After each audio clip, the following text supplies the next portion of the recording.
Hello everyone, welcome back to Midnight Crime Stories. I know many of you enjoy listening to these videos as you fall asleep, so before you drift off, I'd love for you to leave a comment letting me know where in the world you're tuning in from. And if you're enjoying the story, don't forget to like and subscribe. Alright, now let's get comfortable, relax, and dive into tonight's stories. Tonight's story is different from our usual mysteries. This is a tale of justice finally served after 40 years of terror, of cutting-edge genetic genealogy solving one of America's most notorious cold cases, and of countless victims who thought they'd never see their attacker brought to justice. We're traveling back to the mid-1970s, to the suburbs of California, where a masked predator began a reign of terror that would span over a decade and claim at least 13 lives. But our story doesn't end in the 1980s when the attacks stopped. It continues through 4 decades of investigation, dead ends, and relentless pursuit by law enforcement and amateur sleuths alike, culminating in a shocking arrest in 2018 that stunned the world. This is a story about the evolution of criminal investigation, the power of DNA evidence, and how a discarded piece of trash would finally unmask one of California's most prolific serial killers. So settle in, and let me take you through the extraordinary case of Joseph James DeAngelo, the man who terrorized California as the Golden State Killer, and how modern science finally brought him to justice. The story begins on June 18, 1976, in Rancho Cordova, California, a quiet suburb of Sacramento. It was a warm summer evening when a masked intruder slipped through an unlocked sliding glass door and forever changed the lives of a young couple. The woman, just 21 years old, was awakened by a flashlight beam and a man's whispered threats. Her boyfriend, sleeping beside her, was quickly subdued at gunpoint. What followed was a calculated, methodical attack that would become the signature of one of California's most feared criminals. The intruder wasn't just a burglar or a typical rapist. He was organized, prepared, and terrifyingly knowledgeable about his victims. He had brought shoelaces and rope to tie them up. He knew the layout of their home. He spoke in a barely audible whisper, and he wore a ski mask that concealed his identity completely. After the assault, he rummaged through their refrigerator, eating food and drinking beverages as if he owned the place.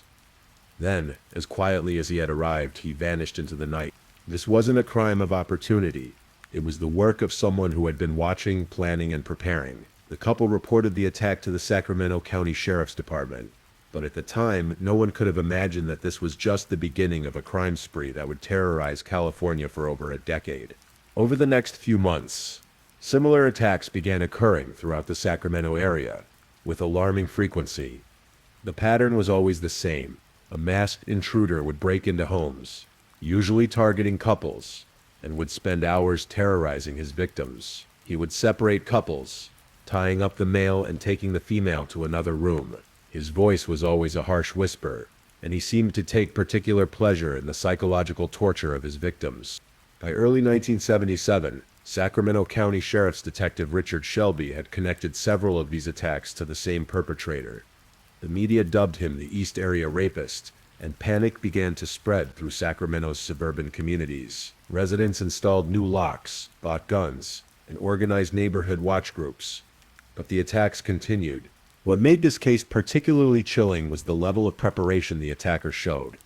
Victims reported that he seemed to know their schedules, when they would be home, and even personal details about their lives. He would often call his victims before and after the attacks, taunting them with his eerie whisper. Sometimes he would hang up when a male voice answered, suggesting he was conducting surveillance to determine when women would be alone. Detective Shelby and his team began to piece together a profile of their suspect. Based on witness descriptions and the athleticism required for some of his crimes, they believed he was a young white male, possibly in his 20s, physically fit and highly organized. But despite their best efforts, he remained a ghost, striking at will and disappearing without a trace. By 1978, the East Area Rapist had committed over 30 attacks in the Sacramento area, but his reign of terror was far from over. In fact, it was about to get much worse. The attacks began to spread geographically, moving into the East Bay area around San Francisco. Contra Costa County, Fremont, and San Jose all reported similar crimes with the same MO. But something else was changing too. The level of violence was escalating. In October 1975, before the Sacramento attacks had even begun. An intruder had broken into the home of Claude Snelling in Visalia, about 200 miles south of Sacramento. When Snelling confronted the masked man who was attempting to kidnap his teenage daughter, he was shot and killed. At the time, this murder was attributed to a separate offender known as the Visalia ransacker. But years later, investigators would realize they were dealing with the same perpetrator. The psychological profile of the offender was becoming clearer with each attack. He was methodical, patient, and seemed to derive as much pleasure from the fear he instilled as from the sexual assaults themselves. He would often spend hours in victims' homes, eating their food, rummaging through their belongings, and sometimes even doing laundry. He appeared to be studying his victims, learning about their lives in intimate detail. Detective Larry Crompton of the Contra Costa County Sheriff's Office became one of the lead investigators as the crime spread into his jurisdiction. Crompton was struck by the offender's apparent military or law enforcement background. He moved silently, was skilled with knots and restraints, and showed tactical awareness that suggested professional training. In December 1979, the case took an even darker turn.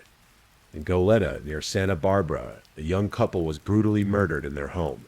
Robert Offerman and Alexandria Manning were found shot to death, and the crime scene showed signs of the same methodical preparation that had characterized the East Area Rapist attacks. This marked the beginning of a new phase in the criminal's evolution.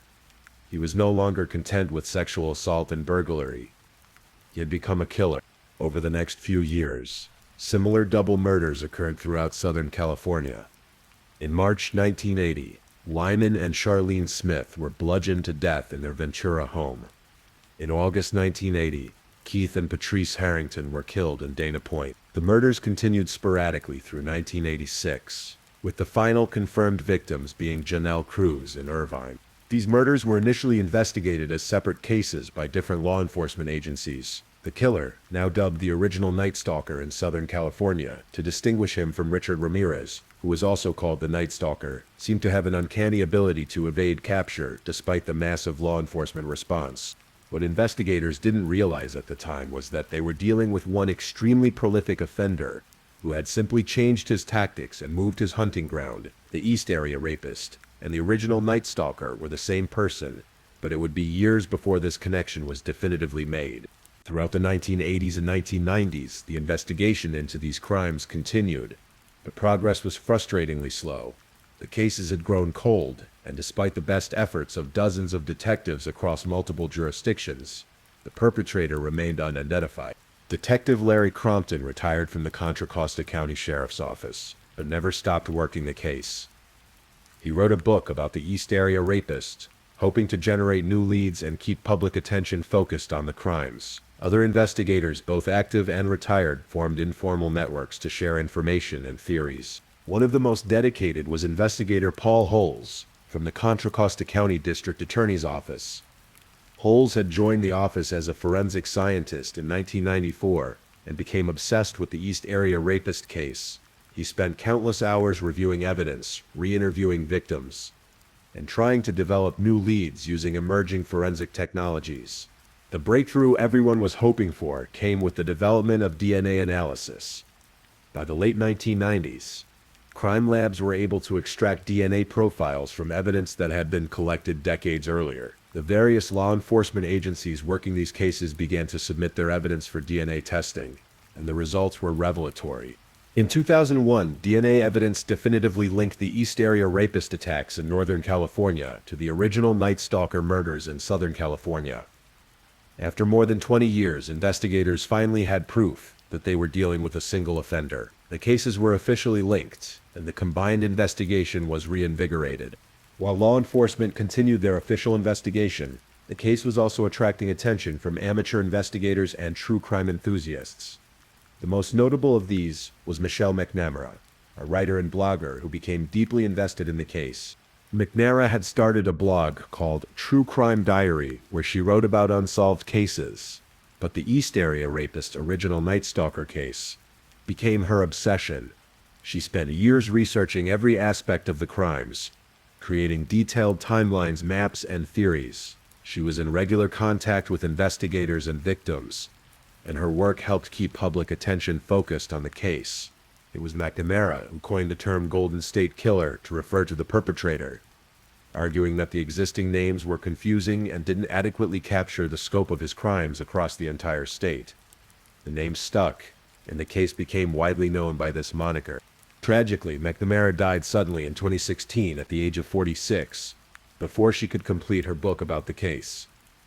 Her husband, comedian Patton Oswalt, worked with researchers to finish the book, which was published posthumously as I'll Be Gone in the Dark. The book became a bestseller and brought renewed attention to the Golden State Killer case. By 2017, investigator Paul Holes was nearing retirement, but he wasn't ready to give up on the Golden State Killer case. He had been following developments in genetic genealogy, a field that used DNA analysis in combination with genealogical research to identify unknown individuals. The technique had been pioneered by companies like 23andMe and Ancestry DNA, which allowed consumers to upload their DNA profiles to databases and find genetic relatives. Holes realized that this same technology might be used to identify the Golden State Killer if they could find distant relatives of the perpetrator. Working with genealogist Barbara Ray Venter, Holes uploaded the Golden State Killer's DNA profile to GEDmatch, a public genealogy database. The profile didn't match anyone directly, but it did show potential distant relatives. Ray Venter began the painstaking process of building family trees for these individuals, looking for common ancestors who might be related to the killer. The work was incredibly complex and time-consuming. Ray Venter had to trace family lines back several generations, then follow them forward to identify all potential descendants. She looked for men of the right age who had lived in California during the time of the crimes, and who had backgrounds that might fit the profile of the Golden State Killer. After months of work, one name kept appearing in her research: Joseph James DeAngelo. Joseph James DeAngelo was born in 1945 in Bath, New York, but his family had moved to California when he was young. He had served in the Navy and later became a police officer with the Exeter Police Department in 1973, and then with the Auburn Police Department from 1970. The timeline was significant. His tenure with Auburn PD coincided exactly with the peak years of the East Area rapist attacks in Sacramento County. DeAngelo had been fired from the Auburn Police Department in 1979 for shoplifting dog repellent and a hammer from a drugstore. After his termination, he worked for a grocery distribution company and later as a mechanic at a truck shop. He had lived in various locations throughout California, including many of the areas where attacks had occurred. On paper, DeAngelo seemed to fit the profile investigators had developed over the years. He was the right age, had the right background, and had been in the right places at the right times. But they needed more than circumstantial evidence. They needed his DNA. On April 18, 2018, Paul Holes was attending a conference on investigative genetic genealogy when he received a call that would make his career. Investigators with the Sacramento County Sheriff's Office had been conducting surveillance on DeAngelo and had collected discarded DNA samples from his trash. The lab had just confirmed a match to the Golden State Killer's DNA profile. That evening, law enforcement agencies across California coordinated a massive operation. DeAngelo was arrested at his home in Citrus Heights, a Sacramento suburb, without incident. The 72-year-old former police officer seemed genuinely surprised by the arrest, and neighbors described him as a quiet, unremarkable man who kept to himself. The arrest sent shockwaves through the law enforcement community and the public. After more than 40 years, one of California's most notorious serial killers had finally been identified and captured. The case that had frustrated generations of investigators had been solved using a combination of old-fashioned detective work and cutting-edge genetic technology. Following his arrest, DeAngelo was charged with 26 counts of murder and kidnapping related to crimes attributed to the Golden State Killer. Due to statutes of limitations, he could not be prosecuted for the sexual assaults, but the murder charges carried the possibility of the death penalty. As details of DeAngelo's life emerged, investigators began to understand how he had managed to evade capture for so long. His background in law enforcement had given him knowledge of police procedures and investigative techniques. He understood how evidence was collected and processed, and he had used this knowledge to avoid leaving traces that could be followed. Neighbors and former colleagues described DeAngelo as having fits of rage and being prone to angry outbursts, but many said they never suspected he could be capable of such horrific crimes. He had been married twice and had 3 daughters. His family expressed shock and disbelief at the charges. The legal proceedings moved slowly as prosecutors and defense attorneys worked through the massive amount of evidence and the complex legal issues surrounding decades-old crimes. In June 2020, facing overwhelming DNA evidence and the possibility of the death penalty, DeAngelo agreed to plead guilty to 13 counts of murder and 13 counts of kidnapping with the intent to commit robbery. On August 25, 2020, Joseph James DeAngelo stood before a judge in a Sacramento courtroom for his sentencing hearing. The proceeding lasted 3 days, as dozens of victims and family members were given the opportunity to address their attacker directly. The impact statements were powerful and emotional. Survivors of his attacks, now in their 60s and 70s, spoke about the decades of fear and trauma they had endured. Family members of murder victims described the pain of losing loved ones and the frustration of waiting so long for justice. DeAngelo himself remained largely silent throughout the proceedings, showing little emotion as his victims confronted him. When given the opportunity to speak, he offered only a brief, seemingly perfunctory apology that many felt was inadequate given the scope of his crimes. Judge Michael Bowman sentenced DeAngelo to life in prison without the possibility of parole.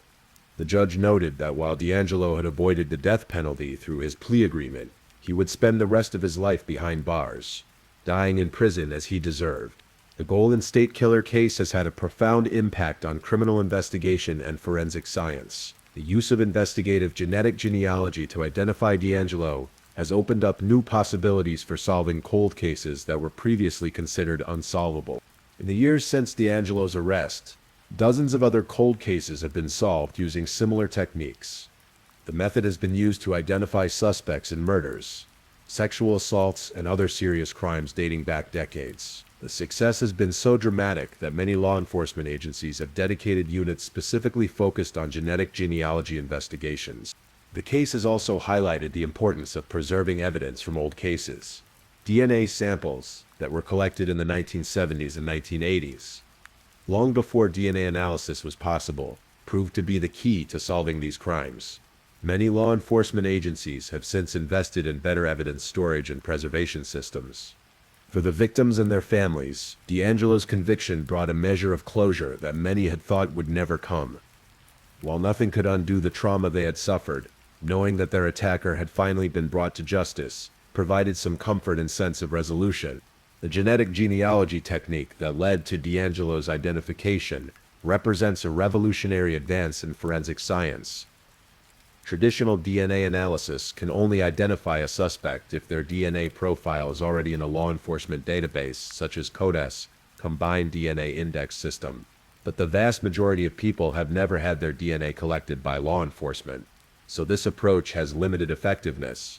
Genetic genealogy expands the pool of potential matches exponentially by using publicly available genealogy databases that contain DNA profiles from millions of people who have voluntarily submitted samples for family history research. Even if the perpetrator has never taken a DNA test, they may have relatives who have, and those relationships can be traced through careful genealogical research.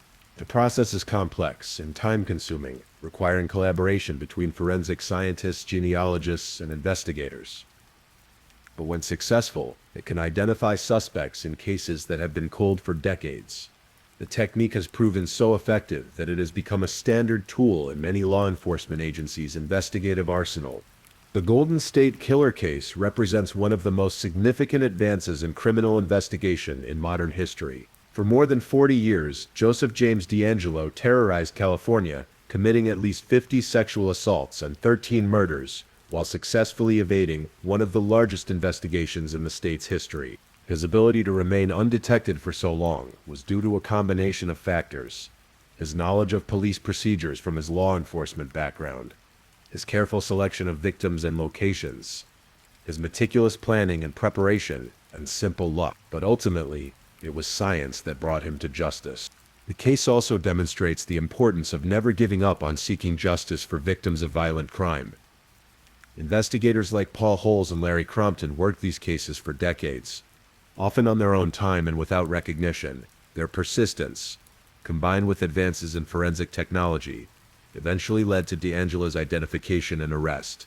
For the survivors of DeAngelo's attacks and the families of his murder victims, His conviction represents the end of a nightmare that lasted for decades. While they can never get back the years of fear and uncertainty they endured, they can at least know that their attacker will never hurt anyone else. The Golden State Killer case has forever changed how law enforcement approaches cold cases. It has shown that no case is truly unsolvable, that evidence carefully preserved can speak across decades, and that advances in science can bring justice even when traditional investigative methods have been exhausted. As we close this chapter on one of California's most notorious serial killers, we're reminded that justice may sometimes be delayed, but with persistence, dedication, and the power of modern science, it need not be denied. Joseph James DeAngelo may have thought he had gotten away with his crimes, but in the end, the evidence he left behind 4 decades ago became the key to his downfall.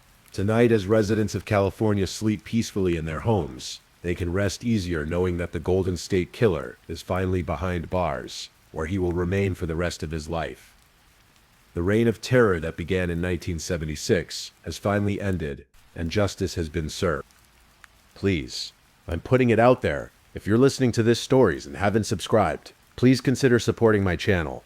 Your likes, comments, and subscriptions are what fuel my content creation. Let's build a community together. Now, let's move on to our next story.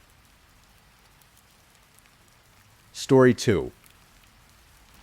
Tonight, we're traveling to the misty streets of Portland, Oregon, where in the autumn of 2023, a young professional vanished without a trace, leaving behind only questions and a trail that goes cold in the Pacific Northwest rain. The mysterious disappearance of Emma Hartwell, a 28-year-old data analyst whose case has puzzled investigators and captivated the community. This is a story of modern technology meeting old-fashioned detective work, of digital footprints that lead nowhere, and of a family's relentless search for answers. October 15th, 2023, began like any other Sunday for Emma Hartwell. The morning mist hung low over Portland's Pearl District, where Emma had been living in a converted loft apartment for the past 2 years. The rain tapped gently against her large industrial windows, a sound that had become as familiar to her as her own heartbeat since moving to the Pacific Northwest from Colorado. Emma was what you might call a creature of habit. Every Sunday morning, she would wake at precisely 7:30 a.m., make herself a cup of coffee using beans from Stumptown Coffee Roasters, a local favorite, and spend the first hour of her day journaling. This wasn't just any ordinary journaling. Emma was methodical about it. She would write exactly 3 pages, no more, no less, documenting her thoughts, plans, and reflections from the week. Her apartment was immaculate, everything in its place. Emma worked as a senior data analyst for a mid-sized tech company called Cloud Sync Solutions, located in Portland's bustling downtown area. She was known among her colleagues for her attention to detail, her quiet intelligence, and her ability to spot patterns in data that others missed. These same traits carried over into her personal life. Emma liked order, predictability, and routine. On this particular Sunday, Emma's journal entry was longer than usual. Her roommate Sarah Chen, a graphic designer who worked mostly with local breweries and coffee shops, later told police that she could hear Emma typing on her laptop earlier than normal. Sarah didn't think much of it at the time. Emma often worked on personal projects or caught up on emails during the weekends. Around 10 a.m., Emma received a phone call from her mother, Linda Hartwell, who lived in Boulder, Colorado. It was their weekly check-in call, something they'd maintained religiously since Emma moved to Portland. Linda later described the conversation as completely normal. Emma talked about her work, mentioned that she was thinking of adopting a cat, and even discussed plans for Thanksgiving. She sounded happy, relaxed, perhaps a little tired from the week, but nothing unusual. She told me she was planning to go for a walk later, maybe check out that Saturday market she'd been meaning to visit. Linda would later tell detectives, her voice breaking slightly. She said Portland was growing on her, that she finally felt like she was finding her place there. After the call with her mother, Emma spent the rest of the morning reading. She was working her way through a biography of Eleanor Roosevelt. Emma had always been drawn to stories of strong, independent women who made their mark on history. Sarah remembered seeing Emma curled up on their vintage leather couch, the one they'd found at an estate sale in the Hawthorne district, completely absorbed in her book. Around 1 p.m., Emma announced she was going out. This wasn't unusual, despite her preference for routine. Emma enjoyed exploring Portland's diverse neighborhoods on weekend afternoons. She would often walk through the Forest Park trails, browse the Saturday market when it was open, or wander through one of the city's many unique districts. What was slightly unusual was what Emma chose to wear that day. Sarah noticed that instead of her typical weekend attire, jeans, sneakers, and a casual sweater, Emma had dressed more carefully. She wore dark gray slacks, a cream-colored blouse, and her good coat, a charcoal wool pea coat that she typically reserved for work or more formal occasions. I asked her if she had plans to meet someone, Sarah told investigators. She just smiled and said she might stop by a few places. Nothing specific. But looking back, there was something different about the way she said it. Like she was, like she was keeping something to herself. Emma grabbed her leather messenger bag, the one she'd bought during a trip to Pike Place Market in Seattle a few months earlier. She tucked her journal inside, along with her wallet, keys, and phone. She also grabbed an umbrella, a necessity in Portland, even when the rain seemed to be taking a break. "See you later," she called to Sarah as she headed toward the door. Those would be the last words anyone who knew Emma would hear her speak. At 1:27 p.m., Emma's keycard was used to access the garage of their apartment building. The building's security cameras captured her walking to her car, a silver 2019 Honda Civic that she'd bought certified pre-owned when she first moved to Portland. The footage shows Emma appearing calm and unhurried as she got into her car and drove out of the garage. What happened next would become the central mystery that investigators are still trying to solve more than 8 months later. In our modern world, we leave digital breadcrumbs everywhere we go. Our phones ping cell towers. Our credit cards create transaction records. Our cars' GPS systems log our routes. For someone like Emma, who lived much of her life online and worked with data for a living, these digital footprints should have painted a clear picture of her movements on October 5th. But Emma's case would prove to be anything but clear. The first sign that something was amiss came from Emma's phone data. At 1:45 p.m., her iPhone pinged a cell tower near the Burnside Bridge, indicating she was traveling east from downtown Portland. This made sense. The Burnside Bridge is a major thoroughfare that connects downtown Portland to the east side of the city, where many of the neighborhoods Emma enjoyed exploring were located. At 2:03 p.m., her phone pinged another tower near Southeast Division Street in the heart of one of Portland's trendiest neighborhoods. Division Street is lined with restaurants, coffee shops, bookstores, and vintage clothing stores. Exactly the kind of area where Emma might spend a Sunday afternoon browsing. But then at 2:17 p.m., something strange happened. Emma's phone went silent. Detective Maria Santos, a 15-year veteran of the Portland Police Bureau, who would eventually take the lead on Emma's case, explained to Emma's family that phones don't just stop communicating with cell towers unless something specific happens. The phone is turned off, the battery dies, or the phone is destroyed. The concerning thing about Emma's phone, Detective Santos would later reflect, was that it went from normal communication patterns to complete silence in a matter of minutes. There was no gradual weakening of signal that might indicate a dying battery. No failed connection attempts that might suggest technical problems. It just stopped. Emma's cell phone provider, Verizon, was able to provide detailed records of her phone activity that day. The last text message she sent was at 2:15 p.m., just 2 minutes before her phone went silent. It was sent to her work colleague and friend Marcus Thompson, and simply read, "Hope you're having a good weekend. See you Monday." Marcus, a fellow data analyst at CloudSync Solutions, didn't think anything of the text at the time. He and Emma often exchanged casual messages on weekends, usually about work projects or recommendations for restaurants or movies. He replied about 20 minutes later with a message about Netflix recommendations, but Emma never responded. The credit card records told an even more puzzling story. At 2:11 p.m., Emma's debit card was used at a Starbucks location on Southeast Division Street. She purchased a medium coffee and a pastry, a transaction that fit perfectly with her Sunday afternoon routine. The barista who served her, a college student named Jake Morrison, would later tell police that Emma seemed completely normal during the interaction. She was polite, said thank you, seemed like she was maybe waiting for someone or going somewhere. Jake remembered. Nothing stood out about her. She just seemed like any other customer on a busy Sunday afternoon. But here's where the story takes its first truly mysterious turn. According to the store's security cameras, Emma never actually entered the Starbucks. The cameras clearly showed the counter where Jake served customers, and while the timestamp on Emma's card transaction matched Jake's memory of serving her, Emma herself was nowhere to be seen in the footage. The cameras also covered the entrance and most of the seating area, and there was no sign of Emma at any point during the relevant time period. It was like she was invisible, Detective Santos said. We had a card transaction, a witness who remembered serving her, and security footage that showed neither hide nor hair of her. In 15 years of doing this job, I'd never seen anything quite like it. The mystery deepened when investigators examined Emma's car. At 2:45 p.m., nearly half an hour after her phone went silent, her Honda Civic was captured on a traffic camera on Southeast Powell Boulevard, about 2 miles from the Starbucks where she had allegedly made her purchase. The camera clearly showed Emma's license plate, but the angle and image quality made it impossible to see who was driving the car. This traffic camera image would be the last confirmed sighting of Emma's vehicle. By 6 p.m. that evening, Sarah began to worry. Emma was usually home by dinner time on Sundays, and she always texted if she was going to be late. When Sarah tried calling Emma's phone, it went straight to voicemail, not the typical ring then voicemail pattern of a phone that's turned on, but the immediate voicemail of a phone that's powered off. Sarah waited until 9 p.m. before calling Emma's mother in Colorado.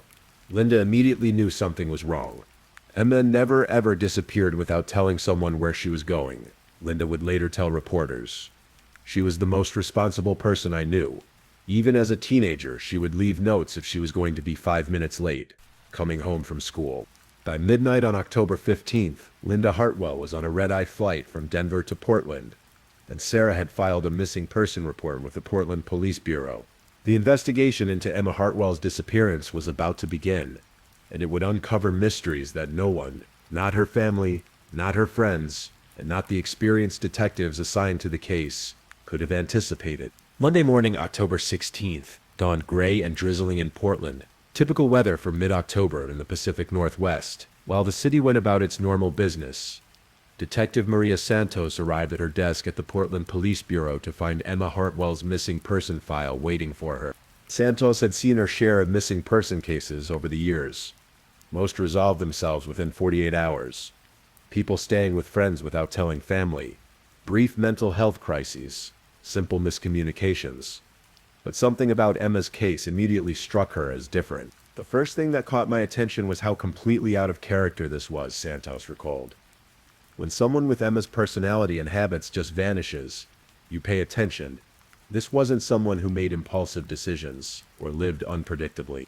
Santos began with what she called the inner circle, the people closest to Emma, who might have insights into her state of mind or recent activities. First on the list was Emma's roommate, Sarah Chen. Sarah met Santos at a coffee shop near Portland State University, not far from the apartment she and Emma shared. Even in the casual setting, Sarah appeared exhausted and worried, dark circles under her eyes suggesting she hadn't slept much the night before. Emma and I weren't best friends, Sarah told Santos honestly. We were good roommates. Compatible, respectful of each other's space, friendly, but we didn't share deep personal details about our lives. I'm wondering now if I should have paid more attention. Sarah described Emma as quiet but not antisocial, organized but not obsessive, private but not secretive. She painted a picture of someone who was generally content with her life, perhaps a bit lonely at times, but not depressed or troubled. The only thing that seemed different lately was that she'd been spending more time on her laptop in the evenings, Sarah remembered. I assumed it was work, but now I'm wondering if she was, I don't know, maybe talking to someone online? Dating apps or something? Emma was pretty private about her romantic life. This observation would prove to be significant, though Santos didn't know it yet. Next, Santos spoke with Emma's colleagues at CloudSync Solutions. The company occupied 2 floors of a modern office building in downtown Portland, the kind of sleek, open-concept workspace that had become synonymous with the tech industry. Emma's manager, Patricia Wong, described Emma as one of their most reliable employees. Emma was the person you gave complicated projects to because you knew they'd be done correctly and on time, Patricia explained to Santos. She wasn't particularly social with the team. She'd join us for birthday celebrations and company events, but she didn't hang around after work or participate in happy hours, but she was well-liked and respected. Marcus Thompson, Emma's work friend, who had received her last text message, provided more personal insights. He and Emma had started at CloudSync Solutions around the same time, and had developed a friendship based on shared interests in data analysis and crime podcasts. A detail that Santos found particularly poignant. Emma was fascinated by true crime stories, Marcus told Santos. We'd often discuss cases we'd heard about on podcasts or seen in documentaries. She had this analytical mind that would pick apart the investigation techniques, point out things the police might have missed. It's weird to think about now. Marcus also confirmed Sarah's observation about Emma spending more time on her computer recently. She mentioned a few weeks ago that she was working on some kind of personal project, Marcus said. I got the impression it was research related, but she didn't go into details. Emma was always working on something, learning new programming languages, analyzing public datasets for fun. It didn't seem unusual. Detective Santos made a mental note to examine Emma's laptop, which Sarah had confirmed was still in their apartment. The conversation with Emma's mother, Linda Hartwell, took place over a phone call that afternoon. Linda had arrived in Portland that morning and was staying at a hotel downtown, coordinating with Sarah and waiting for news from the police. Linda provided the most complete picture of Emma's background and personality. Emma had grown up in Boulder, Colorado as an only child. Her father had died in a car accident when Emma was in high school, an event that Linda said had made Emma more cautious and responsible, perhaps prematurely mature. After Tom died, Emma became very focused on security and planning, Linda explained. She always had backup plans, always told people where she was going. The idea that she would just disappear without a word is completely foreign to everything I know about my daughter. Linda also revealed something that would become crucial to the investigation. Emma had been adopted as an infant. We never made it a secret, Linda said. Emma knew from a young age that she was adopted, and she was fine with it. But about 6 months ago, she started asking more questions about her birth parents. I told her everything I knew, which wasn't much. She seemed curious, but not obsessed. I don't think she was actively searching for them, but, well, maybe I was wrong about that. By the end of Monday, Detective Santos had a clearer picture of Emma Hartwell, but also more questions. Emma was methodical, private, and recently interested in research projects that she hadn't shared with anyone. The combination of her adoption history and her apparent secretiveness about her recent activities opened up new possibilities about what might have motivated her disappearance. On Tuesday morning, Santos received permission to examine Emma's laptop and phone records more thoroughly. What she found there would transform the investigation from a simple missing person case into something much more complex and disturbing. Emma's laptop was a MacBook Pro, meticulously organized just like everything else in her life. Her desktop was clean, her files were sorted into clearly labeled folders, and her browser bookmarks were categorized by topic. Detective Santos, working with the Portland Police Bureau's digital forensics team, began the painstaking process of examining Emma's digital life. What they found was both enlightening and deeply concerning. The first discovery was Emma's browser history from the weeks leading up to her disappearance. While most of her internet activity was routine, work-related research, news sites, online shopping, there was a significant amount of activity related to genealogy and adoption records. Emma had been spending hours on sites like Ancestry.com, 23andMe, and specialized adoption reunion forums. She had created detailed family trees, uploaded her DNA data to multiple databases, and had been actively corresponding with distant relatives and adoption researchers. It was clear that Emma had become much more than casually interested in finding her birth parents, Santos noted. This was a serious, methodical search that had been going on for months. The digital forensics team was able to recover emails and messages that painted a picture of Emma's genealogy research. She had connected with several potential biological relatives and had been working with a specialized investigator named Patricia Reeves, who helped adoptees locate their birth families. In an email dated October 10th, just 5 days before Emma's disappearance, Patricia Reeves had sent Emma what appeared to be significant information. The subject line read, "Possible birth father match. Please review carefully." The email itself was brief. "Emma, I believe I found information about your birth father. This is sensitive information that you should review privately. Can we schedule a call this week to discuss?" I think you're going to want to sit down for this conversation. Patricia. Emma had replied the same day. Thank you so much for all your work on this. I can talk any day after work or on the weekend. I've been preparing myself for whatever we might find. Santos immediately tried to contact Patricia Reeves, but the phone number associated with the email account was disconnected, and further investigation revealed that Patricia Reeves appeared to be a fictitious identity. The genealogy investigator that Emma thought she had been working with simply didn't exist. This discovery sent the investigation in an entirely new direction. Someone had been deliberately deceiving Emma, possibly for months, about her biological family. The question was, why? The forensics team found additional evidence of Emma's communication with Patricia. There were dozens of emails over a 3-month period, with Patricia gradually building trust with Emma, asking detailed questions about her adoptive family, her current life in Portland, her work and her routine. Looking at these emails, with the benefit of hindsight, it's clear that Patricia was systematically gathering information about Emma, Santos observed. She knew Emma's work schedule, her home address, her typical weekend activities. This wasn't genealogy research, this was surveillance. Even more disturbing were the details that Patricia had shared about Emma's supposed birth family. She had created an elaborate backstory involving Emma's birth mother, who she claimed had been a college student in Colorado in the mid-1990s, and a birth father who was allegedly a prominent businessman in the Pacific Northwest. According to Patricia's fiction, Emma's birth father was still alive and living in Oregon, possibly even in the Portland area. She hinted that he was wealthy, influential, and had been unaware of Emma's existence until Patricia had contacted him on Emma's behalf. Patricia was feeding Emma exactly what she wanted to hear. Santos realized. A birth father who was successful, local, and interested in connecting with her. It was almost too perfect. The last email exchange between Emma and Patricia had taken place on Friday, October 13th, 2 days before Emma disappeared. Patricia had written, "I've spoken with your birth father, and he's very interested in meeting you. He's asked if you'd be willing to meet him this Sunday afternoon in Portland. He suggested somewhere public and comfortable, perhaps that Starbucks on Division Street that you mentioned you like. He said he could be there around 2 p.m. if that works for you." Emma's reply was enthusiastic. "Yes, absolutely. I can't believe this is finally happening.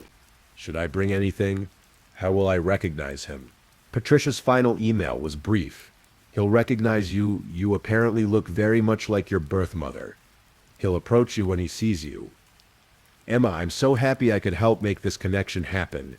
Detective Santos stared at the screen as the implications of this correspondence became clear. Emma hadn't been randomly kidnapped or hadn't simply decided to disappear.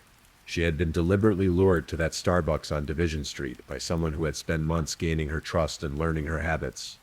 The fact that Emma's debit card had been used at the Starbucks, but she hadn't appeared on security cameras, now made perfect sense. Someone else had used her card, either someone who had taken it from her or someone who had somehow obtained her card information. But who was behind the elaborate deception, and what had they wanted with Emma? Santos knew that the investigation had just become much more serious. Emma Hartwell wasn't a missing person. She was very likely the victim of a carefully planned abduction.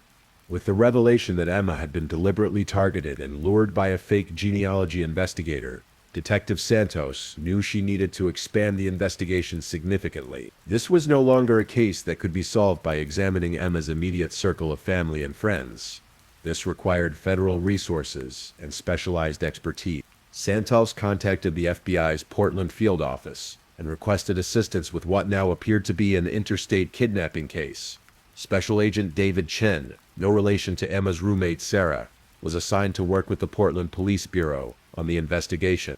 Agent Chen brought resources that the local police didn't have: access to advanced digital forensics tools, national databases, and expertise in cases involving online deception and predatory behavior. Cases like Emma's are becoming more common, Agent Chen explained to Santos. Predators are using genealogy sites and social media to identify and target vulnerable individuals. The personal information people share in the process of family research can be incredibly detailed, enough for someone with bad intentions to create a very convincing deception. The first step was to trace the digital footprints of Patricia Reeves. The FBI's cybercrime unit was able to determine that the Patricia Reeves email account had been created using a VPN service that masked the user's true location. However, they could determine that the account had been accessed from various locations in the Pacific Northwest over the previous 6 months. Seattle, Portland, and several smaller cities in Oregon and Washington. More significantly, they discovered that Patricia Reeves wasn't the only fake identity this person had created. The same techniques and digital signatures were associated with at least 3 other fictitious genealogy investigators who had been active on various adoption and family search forums. This person wasn't just targeting Emma, Agent Chen realized. This was a larger operation, possibly involving multiple victims. The FBI began reaching out to other police departments in the region to see if there were similar cases of missing persons who had been involved in genealogy research. What they found was deeply troubling. Over the previous 2 years, at least 4 other adopted individuals in the Pacific Northwest had gone missing under circumstances similar to Emma's. All had been involved in searching for their birth families. All had been in communication with fake genealogy investigators. And all had disappeared after arranging meetings with supposed biological relatives. The victims were remarkably similar. All were adults, in their 20s or 30s. All were adopted as infants. All lived alone or with roommates, rather than spouses or partners, and all had been methodical and private about their family search efforts. We were looking at what appeared to be a serial predator, who was specifically targeting adopted adults, Santos noted. Someone who understood that people searching for their birth families would be emotionally vulnerable and more likely to take risks they wouldn't normally take. The other missing persons were Jennifer Walsh, 31, a nurse from Eugene, Oregon, who disappeared in March 2022 after arranging to meet her alleged birth mother at a coffee shop. Michael Torres, 29, a teacher from Tacoma, Washington, who vanished in August 2022 following email correspondence with a genealogy investigator. Amanda Foster, 26, a social worker from Salem, Oregon, who disappeared in January 2023 after being told her birth father wanted to meet her.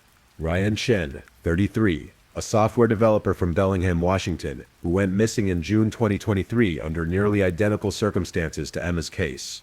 In each case, the missing person had been lured to a public meeting place and had simply vanished. In each case, there were similar digital anomalies: credit card transactions without corresponding security footage, cell phones that went silent at critical moments, and cars that were later found abandoned in remote locations. The pattern was clear once we knew what to look for, Agent Chen observed. This person had developed a very specific methodology for targeting and taking these individuals.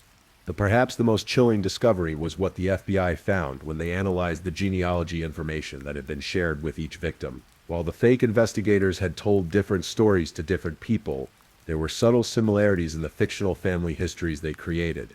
In multiple cases, the fake birth parents were described as having connections to the Pacific Northwest timber industry, mining operations, or other businesses that would require travel to remote, sparsely populated areas. The fictional birth fathers were often described as successful but reclusive, the kind of people who might live in isolated locations and value privacy. It was as if this person was creating fictional families that justified why a meeting might take place somewhere remote. Santos realized. They were setting up scenarios where it would seem reasonable for someone to drive to an isolated location to meet a birth parent. With 5 similar cases now linked, the FBI created a task force dedicated to finding the person or persons responsible for what appeared to be a systematic campaign of abduction targeting adopted adults. The case was given the code name Operation Family Tree, but even as the investigation expanded and resources increased, Emma Hartwell remained missing, and time was running out to find her alive. 3 weeks into the investigation, the breakthrough came from an unexpected source. Agent Chen received a call from the Seattle Police Department about a case that initially seemed unrelated to Operation Family Tree. The 34-year-old woman named Lisa Park had contacted Seattle police to report a disturbing encounter she'd had the previous weekend. Lisa was adopted and had been searching for her birth family for several months. She had been in email communication with a genealogy investigator named Robert Walsh, who claimed to have found her birth parents. Lisa had arranged to meet Robert at a coffee shop in Seattle's Capitol Hill neighborhood, but when she arrived at the meeting location, something felt wrong. The man who approached me said he was Robert, but he didn't look anything like I'd expected, Lisa told the Seattle detective. He seemed nervous, kept looking around, and asked me to come with him to meet my birth mother, who he said was waiting in his car. Lisa's instincts told her not to go. She made an excuse about needing to use the restroom, and instead slipped out the back of the coffee shop and went home. When she tried to contact Robert Walsh later, all of his email accounts had been deleted. I started researching online and found some forum posts about other people who'd had similar experiences, Lisa explained. People being contacted by genealogy investigators who turned out to be fake. That's when I decided to call the police. Agent Chen immediately recognized the similarities to the Operation Family Tree cases. Lisa Park fit the victim profile perfectly, and Robert Walsh was using the same techniques as Patricia Reeves and the other fake investigators. More importantly, Lisa had gotten a good look at the man who had approached her. She was able to provide a detailed description to a police sketch artist, and the Seattle Police Department's surveillance cameras had captured footage of the man entering and leaving the coffee shop. For the first time in the investigation, law enforcement had a face to go with their suspect. The man in the surveillance footage appeared to be in his 40s, average height and build, with brown hair and glasses. He drove a dark blue pickup truck with Washington state plates, though the license plate number wasn't clearly visible in the footage. The FBI ran the sketch and photographs through their facial recognition databases, and after several days of analysis they got a hit. The man was identified as Robert William Martinez, a 43-year-old former logger from rural Washington, who had a history of minor criminal offenses and had been living off the grid for the past several years. Martinez had grown up in the Pacific Northwest and had worked in various lumber and mining operations throughout Oregon and Washington. He had no fixed address, but was known to move between seasonal work sites and remote cabins throughout the region. Martinez fit the profile of someone who would be familiar with isolated areas throughout the Pacific Northwest. Agent Chen noted, someone who would know places where he could take victims without being observed. The FBI immediately issued a BOLO be on the lookout alert for Martinez and his vehicle, but finding someone who lived off the grid in the vast wilderness areas of the Pacific Northwest would prove to be a significant challenge. Meanwhile, Santos and her team worked to trace Martinez's recent activities. They discovered that he had been using various identities to rent post office boxes in small towns throughout Oregon and Washington, which he used to manage his fake genealogy investigator personas. Cell phone records showed that Martinez had been in the Portland area on the day Emma disappeared, and his phone had pinged cell towers along the same general route that Emma's car had traveled that Sunday afternoon. But the most significant discovery came when investigators found Martinez's abandoned campsite in a remote area of the Mount Hood National Forest, about 90 minutes east of Portland. The site showed signs of recent habitation, and forensic analysis revealed DNA evidence linking Martinez to the location. Even more importantly, they found items that belonged to the missing victims, including Emma's messenger bag, which contained her journal. Santos opened Emma's journal to the final entry, dated October 15, 2023, the morning of her disappearance. Emma had written, "Today might be the day that changes everything. I'm nervous and excited and scared all at the same time. What if he doesn't like me? What if I don't live up to his expectations? But I have to try. I've been searching for this connection my whole life, and now it's finally within reach. I keep thinking about what Mom would say. She'd tell me to be careful, but to follow my heart. I'm trying to do both." The entry ended there, mid-thought, as if Emma had been interrupted or had decided to finish writing later.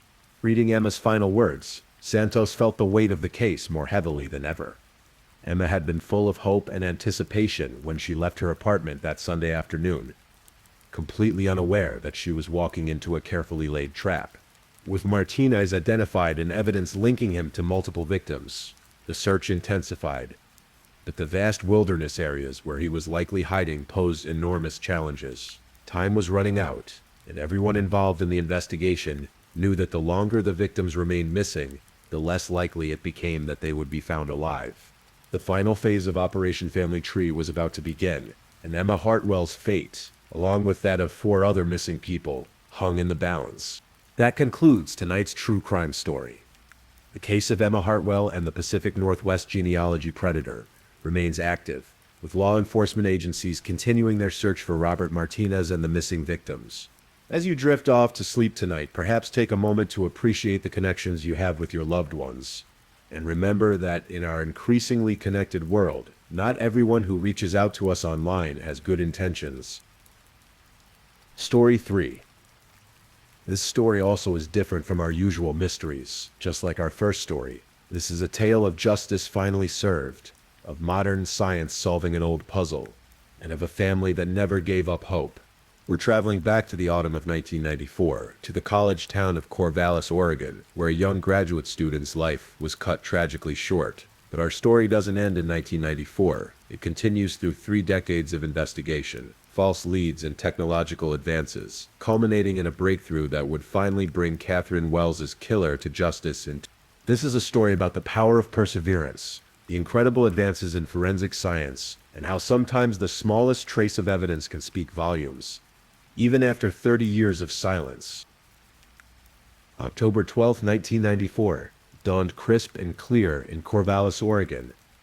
The leaves on the Oregon State University campus had turned brilliant shades of orange and gold, and students bundled in sweaters and light jackets made their way between classes under a pale blue sky. It was the kind of Pacific Northwest autumn day that postcards are made of. Beautiful, peaceful, full of promise. Katherine Wells loved days like this.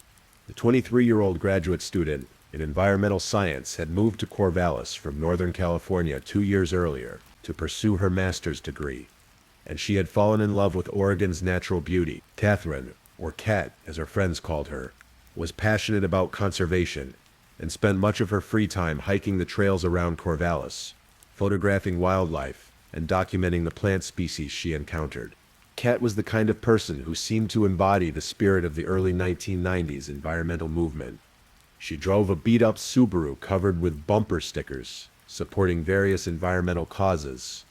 Her apartment was filled with plants, field guides, and photography equipment. She volunteered at the local animal shelter, participated in river cleanups, and was working on her thesis about the impact of logging practices on local watershed ecosystem.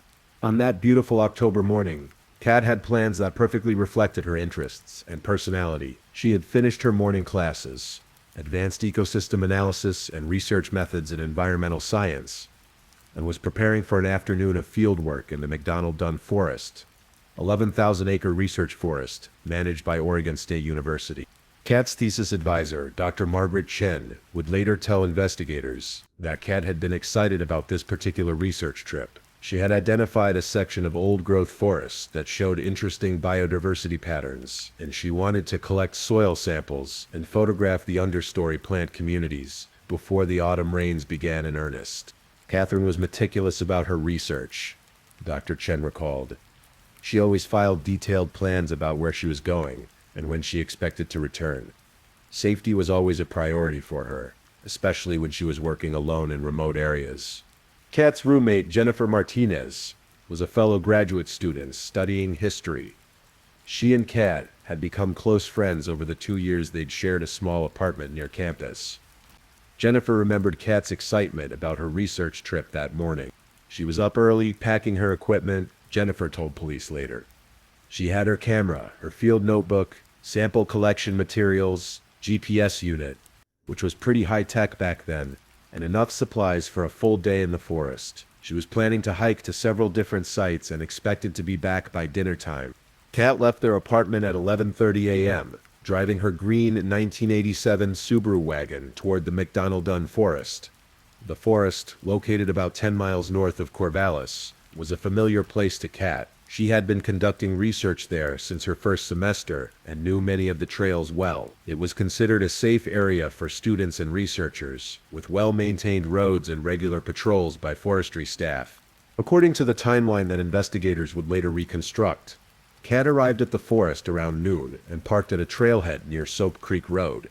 She signed the voluntary trail register, a habit that would prove crucial to the investigation, noting her planned route and expected return time. Kat's plan was to hike about 3 miles into the forest to reach a site she had designated as Research Plot 7 in her field notes. The area was accessible by a well-marked trail, but it was remote enough that she was unlikely to encounter other hikers on a Wednesday afternoon in mid-October. The last confirmed sighting of Kat alive came from a forestry worker named Bill Patterson, who was conducting routine trail maintenance in the area. Patterson would later tell investigators that he saw a young woman matching Kat's description around 1:30 p.m., hiking alone on the trail that led toward her research site. She seemed fine, Patterson remembered. She waved and said hello when I called out a greeting. She had a big backpack and looked like she knew where she was going. Nothing seemed unusual or concerning about the encounter. After that brief exchange with Patterson, Katherine Wells simply vanished. When Kat didn't return to the apartment by 8 p.m., Jennifer began to worry.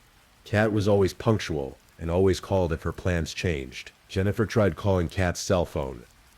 But in 1994, cell coverage in remote forest areas was virtually non-existent, so she wasn't surprised when the calls went unanswered. By 10 p.m., Jennifer's concern had grown into genuine fear. She called Dr. Chen, who confirmed that Kat had not contacted her or returned any research materials. They agreed to call the Benton County Sheriff's Office. The initial missing person report was filed at 10:47 p.m. on October 12, 1994. Deputy Sandra Walsh took the call and immediately recognized the seriousness of the situation. An experienced graduate student, familiar with the forest and known for her caution, missing for nearly 10 hours past her expected return time. This wasn't someone who had simply lost track of time. By dawn on October 13th, search and rescue teams were organizing at the McDonald Dunn Forest. What they would find there would launch an investigation that would span 3 decades and ultimately be solved by scientific techniques that didn't even exist in The search for Katherine Wells began at first light on October 13, 1994. Benton County Search and Rescue assembled a team of 20 volunteers, along with 2 tracking dogs and handlers from the Oregon State Police. The autumn morning was foggy and cool, with a light drizzle that made the forest floor slippery and obscured visibility. Search coordinator Tom Bradley, a veteran of dozens of forest searches, started the team at Kat's car, which was still parked at the trailhead where she had left it the previous day. The vehicle was unlocked, not unusual for the area and era, and contained Kat's purse, with her wallet and identification still inside. Her car keys were missing, however, which would later prove to be a significant detail. The fact that Katherine left her purse in the car suggested she was planning to return, Bradley noted. She had taken only what she needed for her research trip. This looked like someone who expected to be back within a few hours.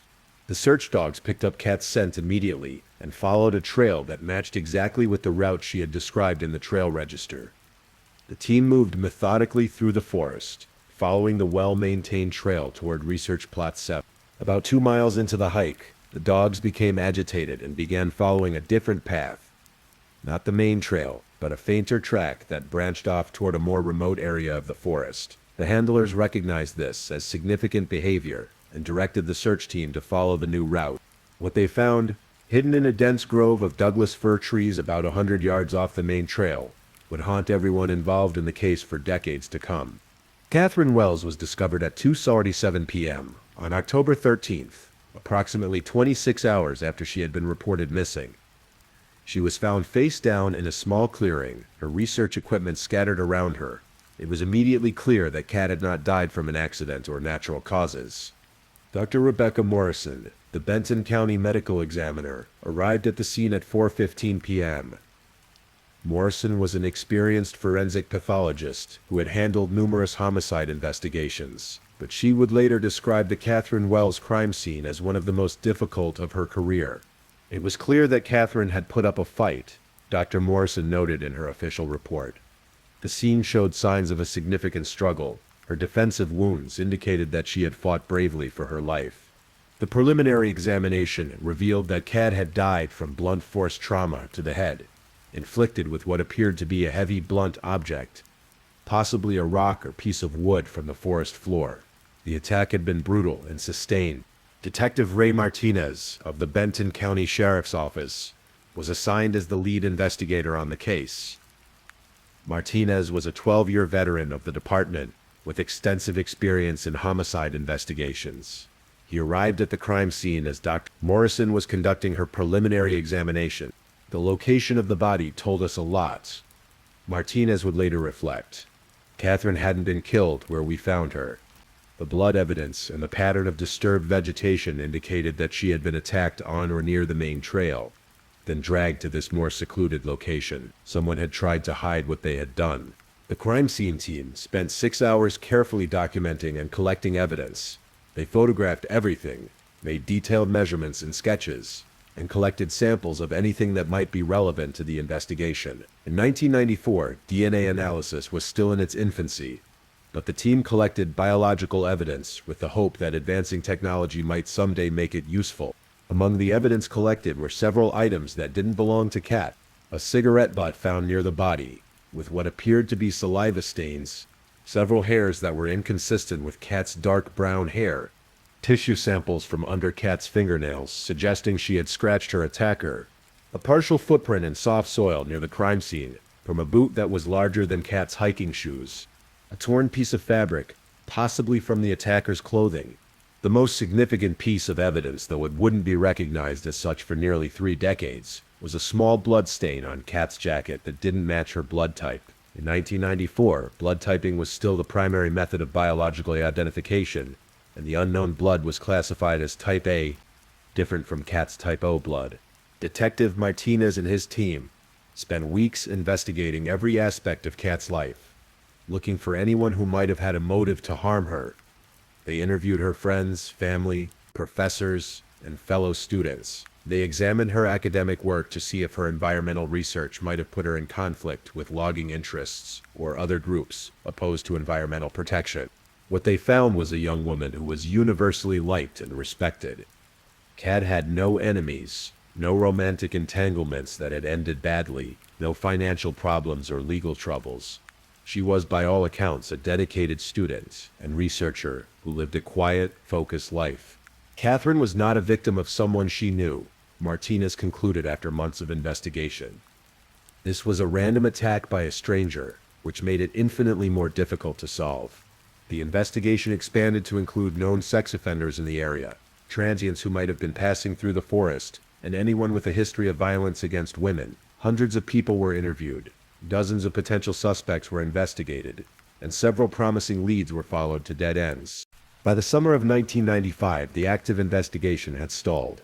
The case remained open, but with no new leads and no viable suspects. Detective Martinez was forced to turn his attention to other cases. The evidence was carefully preserved in the sheriff's office evidence room, and the case was classified as a cold case. Katherine Wells' family never stopped hoping for justice, but as the years passed, it seemed increasingly unlikely that her killer would ever be identified. They had no way of knowing that the answer to their decades-long quest for justice was preserved in those carefully collected evidence samples, waiting for science to catch up to their need for answers. The years that followed Katherine Wells' murder were difficult ones for everyone who had known and loved her.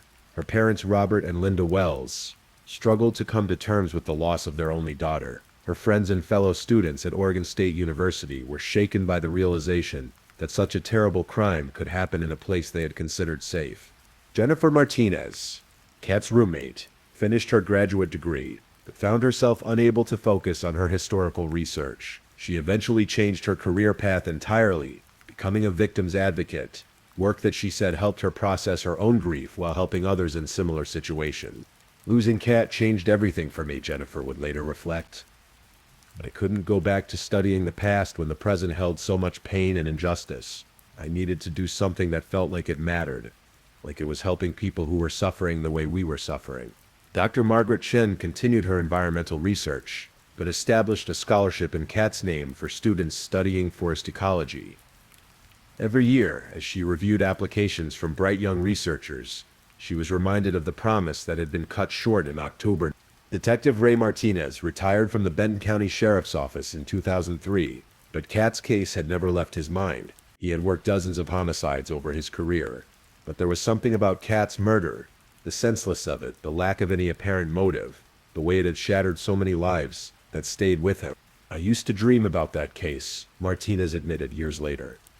I'd wake up thinking I'd missed something, that there was some clue I'd overlooked. I must have reviewed those case files 100 times over the years, hoping something new would jump out at me. Every few years, Martinez would reach out to the current detectives handling cold cases to see if there were any new developments. The evidence had been preserved carefully, and as new forensic techniques became available, small portions of the collected samples were submitted for analysis. In 2001, DNA analysis had advanced enough that the Oregon State Police Crime Lab was able to develop a partial DNA profile from the blood found on Kat's jacket. It wasn't complete enough for comparison to national databases, but it was a start. In 2008, improved techniques allowed for a more complete DNA profile to be developed from the tissue samples found under cats' fingernails. This profile was entered into the Combined DNA Index System, TAIDIS, the FBI's national DNA database, but no matches were found. Each time we got a call about new DNA results, we'd get our hopes up, Robert Wells said. But it was always the same story. They had DNA from the killer, but no one to match it to. The person who killed our daughter wasn't in any database. The case received periodic media attention over the years. In 2004, on the 10th anniversary of Kat's murder, the local newspaper ran a feature story asking for anyone with information to come forward. In 2014, on the 20th anniversary, a true crime podcast dedicated an episode to the case, bringing it to a national audience for the first time. These media appearances generated tips and potential leads, but none led to any breakthroughs. The killer, it seemed, had committed the perfect crime, leaving behind DNA evidence that technology couldn't yet use to identify him. Meanwhile, the field of forensic genetics was advancing rapidly. The development of STR, short tandem repeat analysis, in the 1990s had made DNA profiling more precise. The establishment of DNA databases in the 2000s had made it possible to link crimes across jurisdictions and identify repeat offenders. But perhaps the most significant development was happening outside of traditional law enforcement channels. Commercial DNA testing companies like 23andMe and Ancestry DNA were making genetic testing accessible to ordinary consumers who wanted to learn about their ancestry and find distant relatives. By 2015, millions of people had submitted their DNA to these services, creating vast databases of genetic information that, under the right circumstances, could be used for purposes their creators had never intended. The breakthrough in forensic genetics came with the 2018 arrest of Joseph James DeAngelo, the Golden State Killer, whose identity was discovered using a technique called investigative genetic genealogy. Detectives had uploaded DNA from crime scenes to a public genealogy database, found distant relatives of the killer, and then used traditional genealogy research to identify him. The success of the Golden State Killer case opened up new possibilities for solving cold cases like Kat's, but it would take several more years before the technique would be applied to her case, and the results would surprise everyone involved in the investigation. By 2020, Katherine Wells had been dead for 26 years. Her parents were now in their 70s, her friends had built careers and families, and an entire generation of Oregon State University students had come and gone without knowing her story. But in the evidence room of the Benton County Sheriff's Office, those carefully preserved samples were still waiting. And advances in science were finally about to give them a voice. In January 2023, Detective Sarah Kim was assigned to review cold cases for the Benton County Sheriff's Office. Kim was an 8-year veteran of the department who had developed a particular interest in cases that might benefit from new forensic techniques. The Katherine Wells case was high on her list of priorities. When I first read through the Katherine Wells file, I was struck by how thorough the original investigation had been, Kim noted. Detective Martinez and his team had done excellent work with the tools available to them in 1994. But I also realized that we now had tools they couldn't have imagined. Kim's first step was to contact Dr. Amanda Foster, a forensic geneticist at the Oregon State Police Crime Lab, who specialized in investigative genetic genealogy. Dr. Foster had been involved in solving several cold cases using the new technique and was eager to apply it to the Wells case. The Wells case was ideal for investigative genetic genealogy, Dr. Foster explained. We had high-quality DNA samples that had been properly preserved for nearly 3 decades. The suspect's DNA profile was already in TOTUS, so we knew we had good material to work with. The process of investigative genetic genealogy is complex and time-consuming. Unlike traditional DNA analysis, which looks for exact matches in law enforcement databases, genetic genealogy searches for partial matches that indicate family relationships, even distant ones. Dr. Foster began by uploading the suspect's DNA profile to GED Match, a public database that allows users to compare their DNA results across different testing companies. GED Match has become an important tool for law enforcement because users specifically opt in to allow their DNA to be searched by police. The initial results were promising. The suspect's DNA matched several users in the database at the level of third and fourth cousins. Not close enough for direct identification, but close enough to begin building a family tree. Genetic genealogy is really detective work, Dr. Foster explained. Once we have those distant cousin matches, we have to use traditional genealogy research to work backwards and figure out who their common ancestors were, and then work forward to identify all the descendants who could potentially be our suspect. This phase of the investigation took several months. Dr. Foster, working with professional genealogist Michael Torres, painstakingly traced family lines through birth records, marriage certificates, obituaries, and other public documents. They were looking for male descendants of the common ancestors who would have been the right age to commit the crime. By August 2023, they had narrowed the suspect pool to about a dozen men. All were residents or former residents of Oregon. All had been between the ages of 20 and 40 in 1994, and all were descendants of families that the DNA evidence suggested could be related to Kat's killer. Detective Kim began the process of investigating each potential suspect. This involved looking at their criminal histories, their known whereabouts in October 1994, and any possible connections to the Corvallis area, or to Katherine Wells herself. One name stood out immediately: David Allen Mitchell, a 52-year-old man living in Salem, Oregon, about 50 miles from Corvallis. Mitchell had been 22 years old in 1994 and had lived in Corvallis at the time, working as a laborer for a logging company that had contracts in the McDonald-Dunn Forest area. Even more significantly, Mitchell had a criminal history that included several arrests for assault and domestic violence, though he had never been convicted of a serious felony that would have required him to submit DNA to CODIS. David Mitchell fit our profile perfectly, Detective Kim noted. He was in the right place at the right time. He had a history of violence, and he was genetically related to the DNA we found at the crime scene. But we still needed to confirm that he was actually our suspect. The confirmation would require obtaining a sample of Mitchell's current DNA for direct comparison to the evidence from Kat's murder. This presented a challenge. Mitchell was not in custody and had not been arrested recently, so law enforcement couldn't simply collect his DNA through normal booking procedures. Detective Kim and her team decided to use a technique called genetic surveillance, legally obtaining discarded DNA from a suspect without their knowledge. This involved following Mitchell and collecting items he discarded in public places where he had no expectation of privacy. On September 15, 2023, undercover officers observed Mitchell eating lunch at a restaurant in Salem. After he left, they collected his coffee cup and utensils, which were submitted to Dr. Foster for analysis. The results came back on September 22, 2023. David Allen Mitchell's DNA was a perfect match to the DNA found at Katherine Wells' crime scene in night. After nearly 29 years, Kat's killer had finally been identified. On the morning of September 25, 2023, David Allen Mitchell was arrested at his home in Salem, Oregon. Detective Kim, along with officers from the Marion County Sheriff's Office, served the arrest warrant. Mitchell answered the door in his pajamas and seems genuinely surprised by the arrival of law enforcement. He asked what this was about, Detective Kim recalled. When I told him he was being arrested for the 1994 murder of Katherine Wells, his face went completely white. He didn't say anything else, but his reaction told me we had the right man. Mitchell was charged with second-degree murder, kidnapping, and sexual assault. The charging documents laid out the evidence against him: his DNA found under Kat's fingernails and on her clothing, his presence in the area at the time of the murder, and his history of violence against women. The news of the arrest sent shockwaves through the communities that had been touched by Kat's murder. For her family and friends, it was a moment they had waited for nearly 3 decades.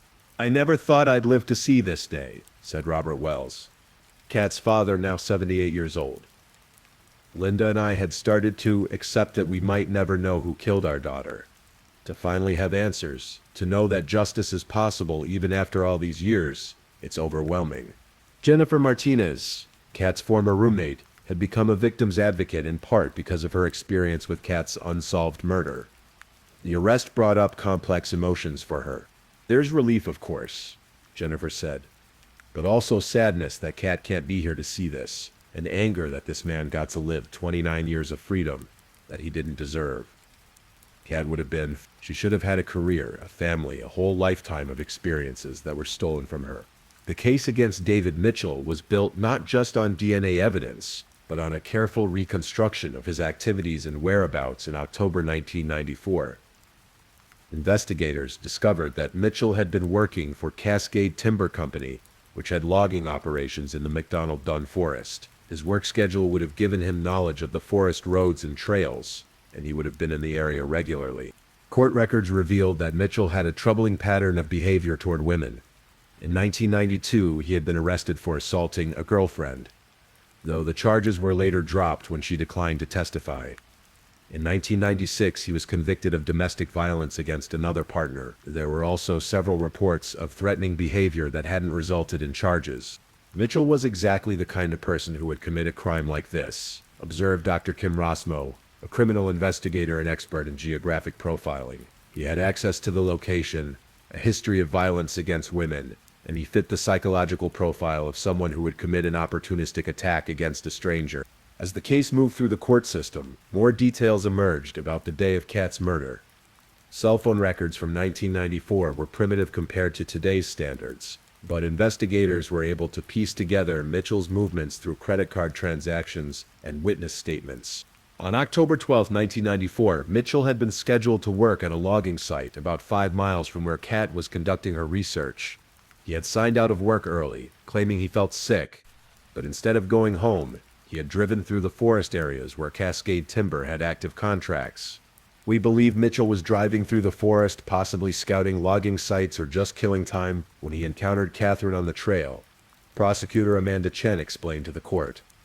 This was a crime of opportunity. Katherine was in the wrong place at the wrong time, and she encountered a dangerous predator.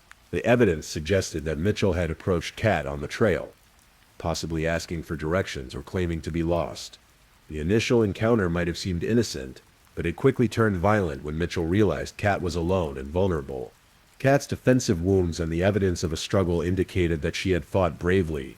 She had managed to scratch Mitchell's face and hands, collecting his DNA under her fingernails. Evidence that would eventually lead to his identification 3 decades later. Katherine Wells was a fighter, Detective Kim observed. Even in her final moments, she was gathering evidence that would eventually bring her killer to justice. In a very real sense, Katherine solved her own murder. David Mitchell initially pleaded not guilty to all charges, but as the DNA evidence became clear and additional circumstantial evidence mounted, his defense attorney began negotiating a plea agreement. On March 15, 2024, nearly 30 years after Katherine Wells' murder, David Allen Mitchell appeared in Benton County Circuit Court and changed his plea to guilty. In exchange for avoiding the death penalty, Mitchell agreed to plead guilty to second-degree murder and accepted a sentence of life in prison without the possibility of parole. At the sentencing hearing, Kat's family and friends were finally able to address her killer directly. The sentencing hearing for David Allen Mitchell took place on a rainy April morning in 2024, exactly the kind of Pacific Northwest weather that Katherine Wells had loved during her time in Oregon. The courtroom was packed with family members, friends, and members of the community who had followed the case for 3 decades. Robert and Linda Wells, now in their late 70s, had traveled from California, where they had moved several years after Kat's death. Robert, using a walker and speaking in a voice weakened by age, but strengthened by determination, was the first to address the court. Your Honor, 30 years ago, our daughter Katherine left her apartment to conduct research in the forest she loved, Robert began.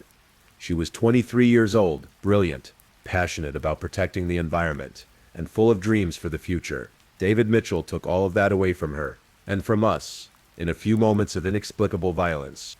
Linda Wells, despite her age and the emotional weight of the moment, spoke with clarity and strength about the daughter they had lost. Katherine wasn't just our daughter. She was going to be a force for good in the world, Linda said, looking directly at Mitchell, who sat with his head down, avoiding eye contact.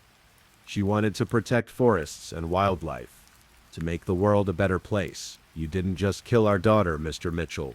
You killed all the good she would have done, all the lives she would have touched, all the contributions she would have made to the world. Jennifer Martinez, now 52 and a successful victims advocate, spoke about how Kat's murder had shaped not just her life, but her career. I've spent my career helping victims of violent crime, and I think about Katherine every day, Jennifer said. Every family I help, Every victim I advocate for is done in her memory. Catherine's death was senseless and cruel, but her memory has motivated me to help others. That's the kind of person she was. Even in death, she inspired people to do better, to be better. Dr. Margaret Chen, Kat's former thesis advisor, now retired from Oregon State University, spoke about Kat's academic promise and her passion for environmental research. Katherine was one of the most promising students I ever worked with, Dr. Chen told the court. Her research on forest ecosystems was groundbreaking for an undergraduate student.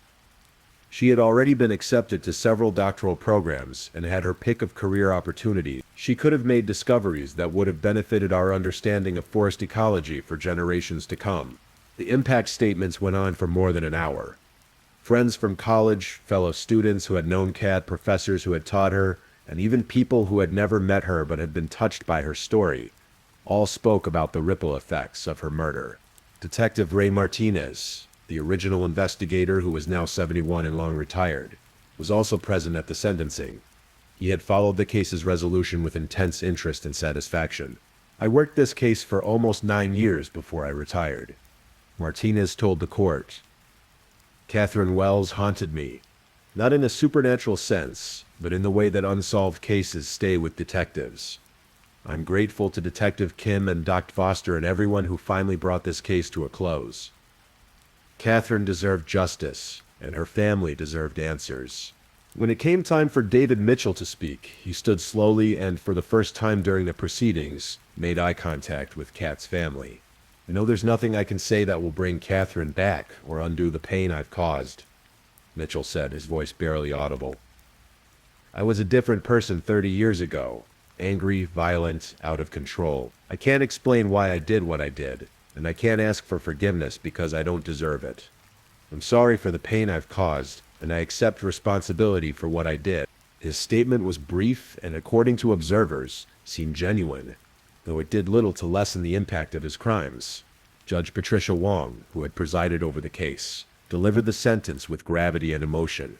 Mr. Mitchell, you have pleaded guilty to one of the most heinous crimes that can be committed, the murder of an innocent young woman who was simply pursuing her education and her passion for protecting the environment, Judge Wong said. Katherine Wells was, by all accounts, a remarkable person who would have made significant contributions to our society. You robbed her of her life, her family of their daughter, and our community of her future contribution. The sentence of life without parole reflects the severity of your crime and the irreparable harm you have caused. You will spend the rest of your life in prison, and that is entirely appropriate given the gravity of your actions. After the sentencing, the Wells family and Kat's friends gathered at a reception hosted by the Oregon State University Alumni Association. It was both a celebration of justice finally served and a memorial for a life cut tragically short. The university announced that it was expanding the Katherine Wells Memorial Scholarship into a full endowment that would support graduate students in environmental science in perpetuity. The scholarship had already helped more than 50 students complete their degrees over the past 3 decades. Katherine's legacy isn't just the scholarship or the research she might have done, said Dr. Foster, the forensic geneticist who had been instrumental in solving the case. It's also the advances in forensic science that her case has highlighted. The fact that we could solve a 30-year-old murder using techniques that didn't exist when the crime was committed shows how far we've come. Katherine's case will be studied in forensic science classes for years to come. Detective Kim, who had led the cold case investigation, reflected on the broader implications of the case. The Katherine Wells case shows that families should never give up hope for justice, Kim observed. Technology is advancing so rapidly that cases we thought were unsolvable just a few years ago are now being solved regularly. DNA evidence doesn't have an expiration date, and as long as it's properly preserved, there's always hope for resolution. The case also highlighted the importance of investigative genetic genealogy, a technique that has revolutionized cold case investigations since 2018. More than 500 cases have been solved using this method, bringing closure to families who had waited years or decades for answers. As the reception wound down, Linda Wells stood to make one final statement about her daughter and the long journey to justice.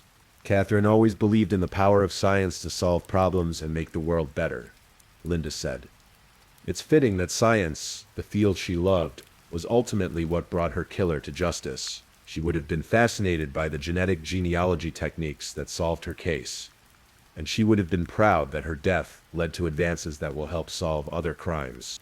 We can't bring Katherine back, but we can remember her, honor her memory, and continue the work she would have done. That's how we keep her alive, by living the values she believed in, and working to make the world the kind of place she wanted it to be.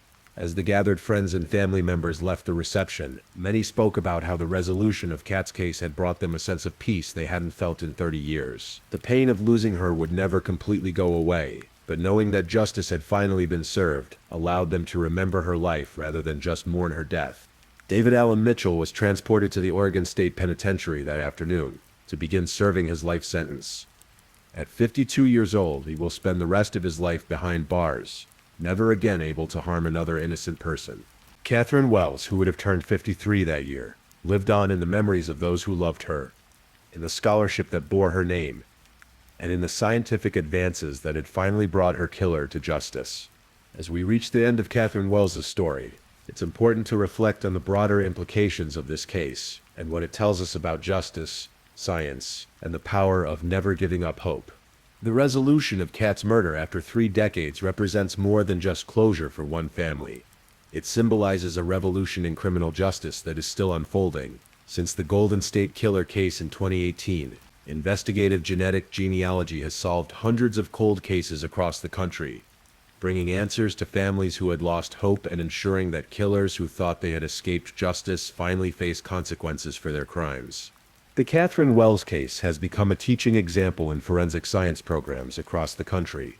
Students learn how proper evidence collection and preservation in 1994 made it possible to solve the case, and Detective Martinez's careful work, done with the technology available at the time, created the foundation for a solution that wouldn't come for nearly 30 years. This case shows why we never throw evidence away, no matter how old or seemingly useless it might be, explains Dr. Foster. Science keeps advancing, and evidence that can't help us today might be the key to solving a case tomorrow. The McDonald Dunn Forest, where Kat conducted her final research trip, now features a memorial grove planted in her honor. A small plaque reads, "In memory of Katherine Wells, whose love of nature and dedication to science continue to inspire new generations of researchers and investigators." Oregon State University's environmental science program has grown significantly since Kat's time, and many students who receive the Katherine Wells Memorial Scholarship go on to make significant contributions to conservation and environmental protection, the work Kat herself had planned to do. David Mitchell remains imprisoned at the Oregon State Penitentiary, where he is expected to spend the rest of his life. Prison records indicate that he has shown no signs of violence during his incarceration and has expressed remorse for his actions to prison counselors. Those words can never undo the harm he caused. Detective Kim continues to work cold cases, using the techniques that solved Kat's murder to bring closure to other families. She estimates that genetic genealogy could potentially solve thousands more cases in the coming years, as DNA databases continue to grow and technology continues to advance. Every case we solve gives hope to other families, Kim reflects. The message is clear: if you think you got away with murder, think again. Science doesn't forget, and neither do we. For the Wells family, the resolution of Kat's case brought a peace they hadn't known for 30 years. Robert and Linda Wells, now able to focus on celebrating their daughter's life rather than mourning the injustice of her unsolved death, have become advocates for cold case investigations and victims' families. "We learned that hope is not passive," Linda Wells observed in a recent interview. "Hope requires action, staying engaged with investigators, supporting advances in forensic science, and never letting the world forget your loved one." Kat's case was solved because people refused to give up. The broader implications of investigative genetic genealogy continue to unfold. Privacy advocates raise important questions about the use of consumer DNA databases for law enforcement purposes, while families of victims argue that these tools represent the best hope for justice in cases that would otherwise remain forever unsolved. What remains clear is that science, the field Katherine Wells loved and planned to dedicate her life to, ultimately became the instrument of justice in her case. The DNA she unknowingly collected under her fingernails during her final moments became the key that would unlock the mystery of her death 3 decades later. And so we conclude the story of Katherine Wells, a young woman whose life was cut tragically short, but whose legacy lives on in the scholarship that bears her name, the students who benefit from her memorial fund, and the scientific advances that finally brought her killer to justice. This is a story about many things: the senseless violence that can shatter lives and communities, the dedication of investigators who never give up, the power of advancing technology to solve seemingly impossible puzzles, and the strength of families who refuse to let their loved ones be forgotten. But perhaps most importantly, it's a story about hope. Hope that justice is possible, even when it seems impossible. Hope that science will continue to advance and solve the unsolvable. And hope that good people doing good work can ultimately triumph over those who choose violence and evil. Katherine Wells would have been 53 years old today. She would likely have made significant contributions to environmental science and conservation. She might have had children of her own, students she mentored, discoveries that benefited our understanding of the natural world she loved so much. While we cannot know what Kat's life might have been, we can take comfort in knowing that her death was not in vain. Her case has advanced forensic science, helped other families find justice, and reminded us all that even in our darkest moments, hope and truth can prevail. As you drift off to sleep tonight, remember Katherine Wells, not as a victim, but as a young woman who loved science, nature, and life itself. Remember that justice, though sometimes delayed, can still find its way. And remember that every day, dedicated people are working to solve mysteries, help families find peace, and ensure that those who commit terrible crimes will eventually face the consequences of their action. Please, if you're still awake and listening, don't forget to comment where you're listening from and the current time in your corner of the world. Also, be sure to like this video and subscribe if you haven't already, so you don't miss our daily true crime stories for sleep. Now, let's move on to our next story. Story 4.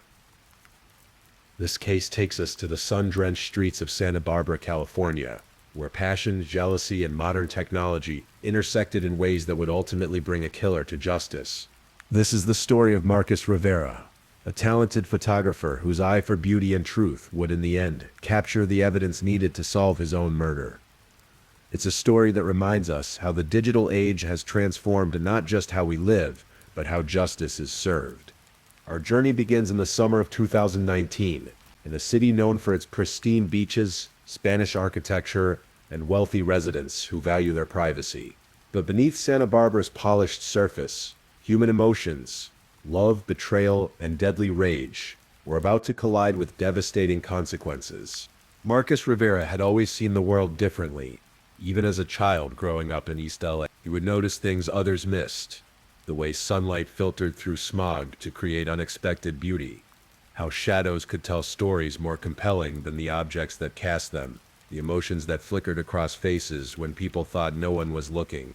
By 2019, at age 34, Marcus had built a successful career as a freelance photographer specializing in what he called authentic moments. His Instagram account, A Marcus Captures, had over 50,000 followers who appreciated his ability to find extraordinary beauty in ordinary situations. But his real passion and his primary income came from wedding photography. Marcus didn't just take pictures at weddings, recalled his best friend and business partner, Diego Morales.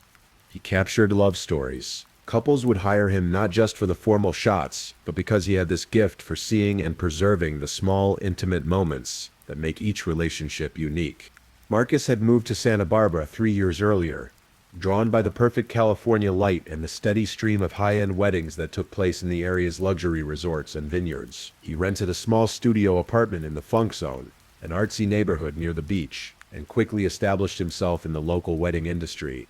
He was known for his professionalism, his creative eye, and his ability to put nervous couples at ease.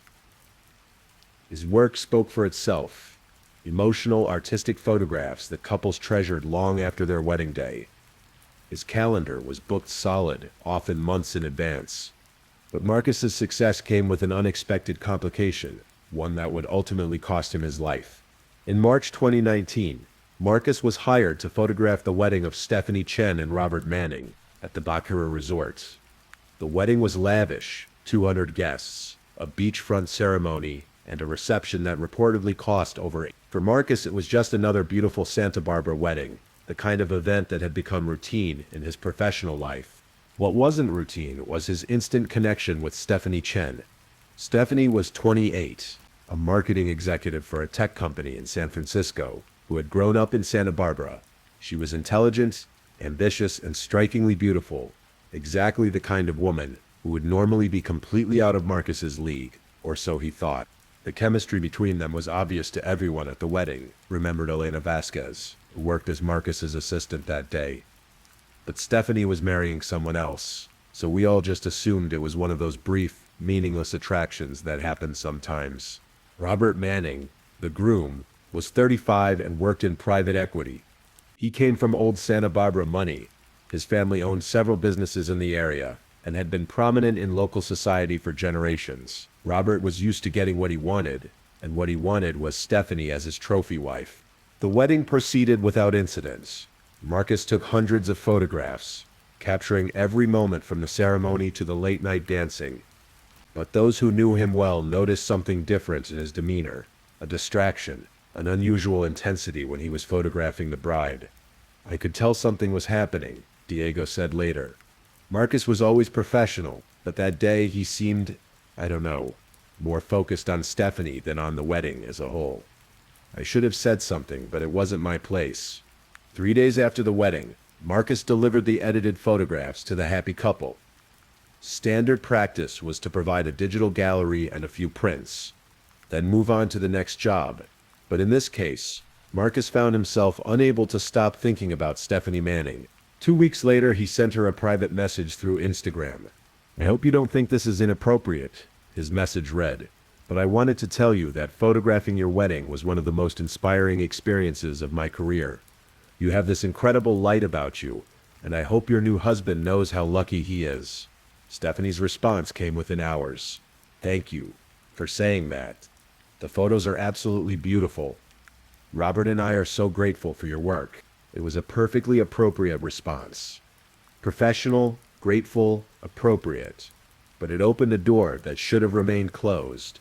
Over the following weeks, their Instagram exchanges became more frequent and more personal. Marcus would share photos from his other work, and Stephanie would comment with thoughtful observations about composition and emotion. They discovered they shared interests in arts, travel, and social justice causes. "Looking back, I can see how it evolved," Stephanie would later tell investigators. "It started as professional appreciation, then became friendship, and then something more.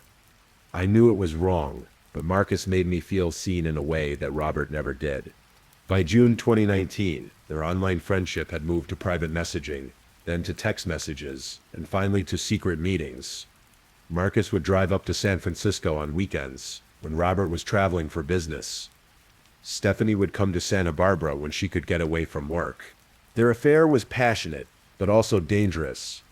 Robert Manning was not the kind of man who would take betrayal lightly, and Santa Barbara's high society was a small world where secrets were hard to keep. Marcus knew he was playing with fire, Diego recalled. But he was completely infatuated with Stephanie. He'd never been in love like that before, and he couldn't see past his feelings to the potential consequences. Marcus began taking risks. He would photograph Stephanie during their secret meetings, capturing intimate moments that he saved in a password-protected folder on his computer. He started talking about her to close friends, describing her as the one, and hinting that he was involved with someone special. In August 2019, Marcus made a decision that would set the tragic events in motion. He told Stephanie that he wanted her to leave Robert and move in with him in Santa Barbara. He was ready to go public with their relationship and start a life together. Stephanie's response was not what he expected. "I can't do that, Marcus," she told him during what would be their last secret meeting. "Robert would destroy both of us. You don't understand what kind of man he is, or what kind of family he comes from. This has to end." Marcus was devastated. He had given up other relationships, turned down job opportunities in other cities, and organized his entire life around the hope of a future with Stephanie. Her rejection felt like a betrayal of everything they had shared. He became obsessed, Elena remembered. After Stephanie ended things, Marcus couldn't let go.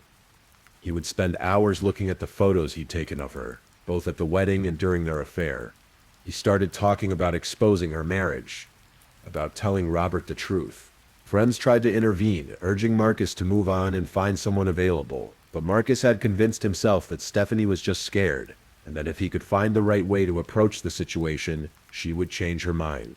In early September 2019, Marcus made a decision that would seal his fate. He decided to confront Robert Manning directly, to tell him about the affair and try to convince him to let Stephanie go. It was a plan born of desperation and romantic delusion.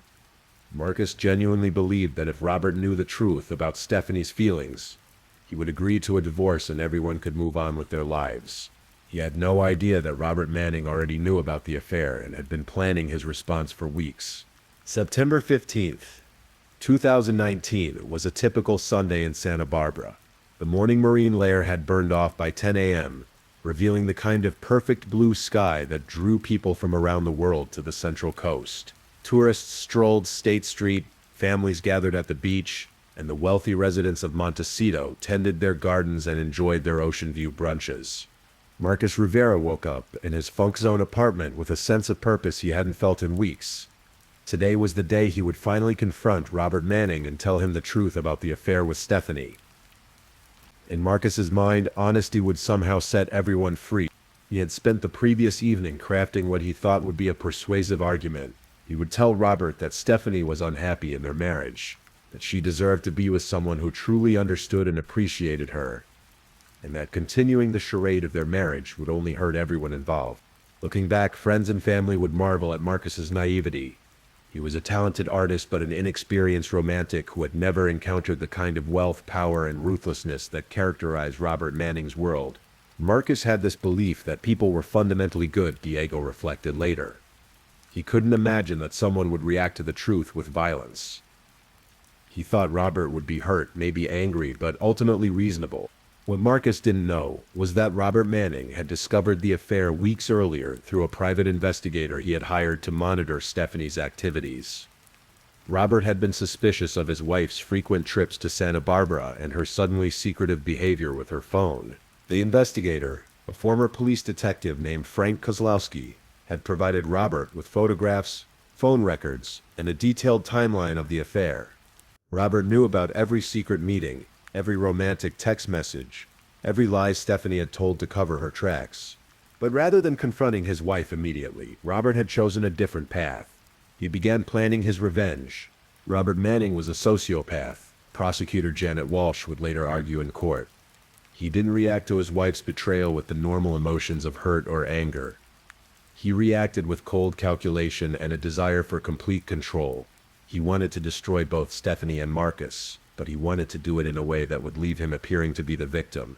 Robert's plan was sophisticated and methodical. He would eliminate Marcus Rivera, the man who had corrupted his wife, and frame Stephanie for the murder. This would give him everything he wanted: revenge against both lovers, sympathy from society, and freedom to remarry without the stigma of divorce. On the morning of September 15th, Robert put his plan into motion. He called Marcus's studio and left a voicemail asking for a meeting to discuss a delicate matter concerning your recent work. Marcus, thinking that Robert had somehow discovered the affair and wanted to discuss it like civilized adults, immediately called back and agreed to meet that afternoon at Robert's estate in Montecito. I should have been suspicious when he suggested meeting at his house instead of a public place, Marcus told Diego during their last conversation. But I was so focused on finally getting everything out in the open that I didn't think about the implications. At 2:30 p.m., Marcus drove his 2016 Honda Civic up the winding roads of Montecito to Robert Manning's mansion. The house was a sprawling Mediterranean-style estate worth over $8 million, set on 3 acres of perfectly manicured grounds, with panoramic ocean views. Marcus had been to the house once before, during the engagement party photo shoot he had done for the couple.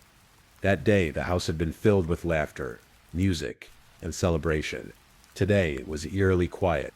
Robert met Marcus at the front door, appearing calm and composed. He was dressed casually in khakis and a polo shirt, looking like the wealthy businessman he was. Nothing in his demeanor suggested the violence he was planning. "Thank you for coming, Marcus," Robert said, extending his hand in greeting. "I think we have some things to discuss about Stephanie." Marcus shook his hand, relieved that Robert seemed willing to have a civilized conversation. I'm glad you called, Marcus replied. I've been wanting to talk to you for weeks. Robert led Marcus through the house to his home office, a masculine room lined with leather-bound books and expensive art. The office had French doors that opened onto a private patio overlooking the ocean. It was beautiful, peaceful, and completely isolated from any neighbors. Can I get you something to drink? Robert asked, playing the role of the gracious host.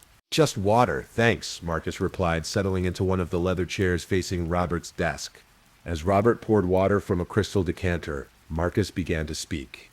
Robert, I know this is difficult, but I need to tell you something about Stephanie and me.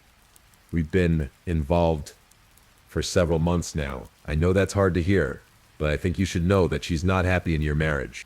Robert handed Marcus the glass of water and sat down behind his desk, his expression unreadable. Go on, Robert said quietly. Encouraged by what he interpreted as calm acceptance, Marcus continued, I love her, Robert, and I believe she loves me. I think the best thing for everyone would be for you to let her go. You both deserve to be with people who truly make you happy. Robert nodded slowly, as if considering Marcus's words carefully. You're right, he said finally. This is something we need to resolve. Marcus felt a wave of relief. This was going better than he had dared to hope. I'm so glad you understand, Marcus said. I was worried you might react badly to the news. Oh, I am reacting badly, Robert replied, his voice still eerily calm. You just can't see it yet. Before Marcus could process the meaning of those words, Robert opened his desk drawer and pulled out a Glock 19 pistol. You see, Marcus, I've known about your affair with my wife for over a month, Robert said, pointing the gun at Marcus's chest. I hired a private investigator to document every detail of your betrayal. I know about every secret meeting, every text message, every photograph you took of her. Marcus's face went white. He set down his water glass with a trembling hand and raised both hands in front of him. Robert, please. Let's talk about this. I know you're angry, but violence isn't the answer. You're wrong about that, Robert replied. Violence is exactly the answer. You thought you could steal my wife and humiliate me in front of my entire social circle. You thought there would be no consequences for your actions. Marcus stood up slowly, his hands still raised. I never meant to hurt you. I just fell in love with her. And now you're going to die for it, Robert said matter-of-factly. What happened next would be captured in extraordinary detail by technology that Marcus had with him, though neither man realized it at the time. Marcus had a habit of using his phone to record voice memos throughout the day. Reminders about photo shoots, creative ideas, grocery lists, and random thoughts. He had started a recording that morning while driving to Montecito, intending to capture his thoughts about the upcoming conversation with Robert. The phone was in his front pocket, still recording, when Robert pulled out the gun. Please don't do this, Marcus pleaded, his voice clearly audible on the recording. Think about what you're doing. This will ruin your life too. No, Robert replied calmly. This will save my life. After I kill you, I'm going to call the police and tell them that Stephanie hired you to murder me, but that I managed to turn the tables and kill you in self-defense. She'll be arrested for conspiracy to commit murder, and I'll be the grieving husband who survived an assassination attempt. The recording captured the sound of Robert's footsteps as he walked around the desk toward Marcus. You're insane, Marcus said, backing toward the French doors. The police will never believe that story. They'll believe it because I have evidence, Robert replied. I've been planning this for weeks. I have text messages that I've altered to make it look like Stephanie was asking you to kill me. I have financial records showing payments from her account to yours. I have witnesses who will testify that she seemed afraid of me and might have wanted me dead. Marcus reached behind him and tried the handle of the French doors. They were locked. The doors are locked, and the windows are bulletproof, Robert said. I had them installed last year for security. No one can hear you scream, and no one can save you. The recording captured Marcus's labored breathing as he realized the hopelessness of his situation.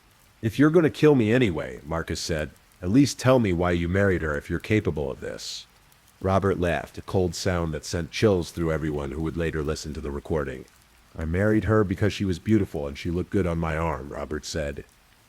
I never loved her. Love is weakness. I owned her just like I own everything else in my life. You tried to steal my property, and now you're going to pay the price. The recording captured the sound of the safety being released on Robert's gun. Wait, Marcus said desperately. "Before you do this, I need to tell you something. Stephanie never loved you either. She told me she married you for your money and your social status. She said you were boring in bed, and that she fantasized about other men every time you touched her." It was a cruel lie designed to hurt Robert in his final moments, but it had an unexpected effect. Instead of enraging Robert, it seemed to amuse him. "I know," Robert said. "I never cared whether she loved me. I just wanted to own her." The recording captured the sound of Robert's footsteps as he moved closer to Marcus. "Any last words?" Robert asked. Marcus's response would haunt everyone who heard the recording. "Tell Stephanie I'm sorry I couldn't save her from you." The gunshot was deafeningly loud on the recording.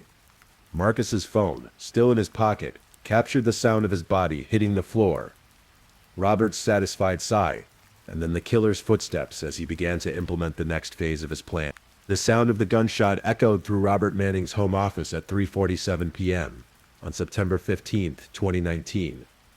Marcus Rivera lay dead on the Persian rug, his blood slowly seeping into the expensive fibers. Robert Manning stood over the body, feeling a sense of satisfaction and control that he hadn't experienced since discovering his wife's affair. But Robert's work was far from over. He had spent weeks planning not just the murder, but the elaborate frame-up that would make his wife take the blame for his crime. The phone in Marcus's pocket was still recording, though Robert had no idea. Over the next hour, that recording would capture the chilling sounds of a sociopath methodically destroying 2 lives while believing himself to be completely in control. Robert's first step was to stage the scene to support his planned story.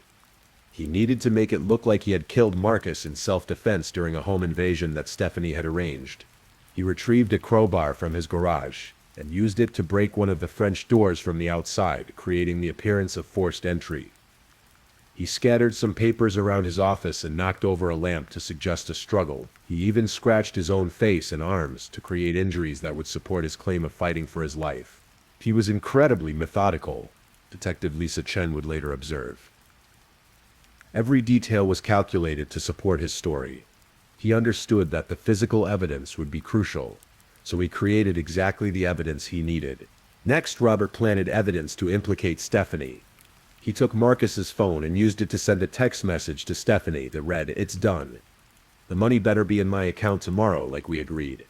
He then used Stephanie's phone, which he had secretly cloned weeks earlier using spyware, to send a reply, "Thank you. I can finally be free." These fabricated text messages would be crucial to his plan. They would suggest that Stephanie had hired Marcus to kill Robert, providing both motive and apparent evidence of conspiracy. Robert's next step was more diabolical.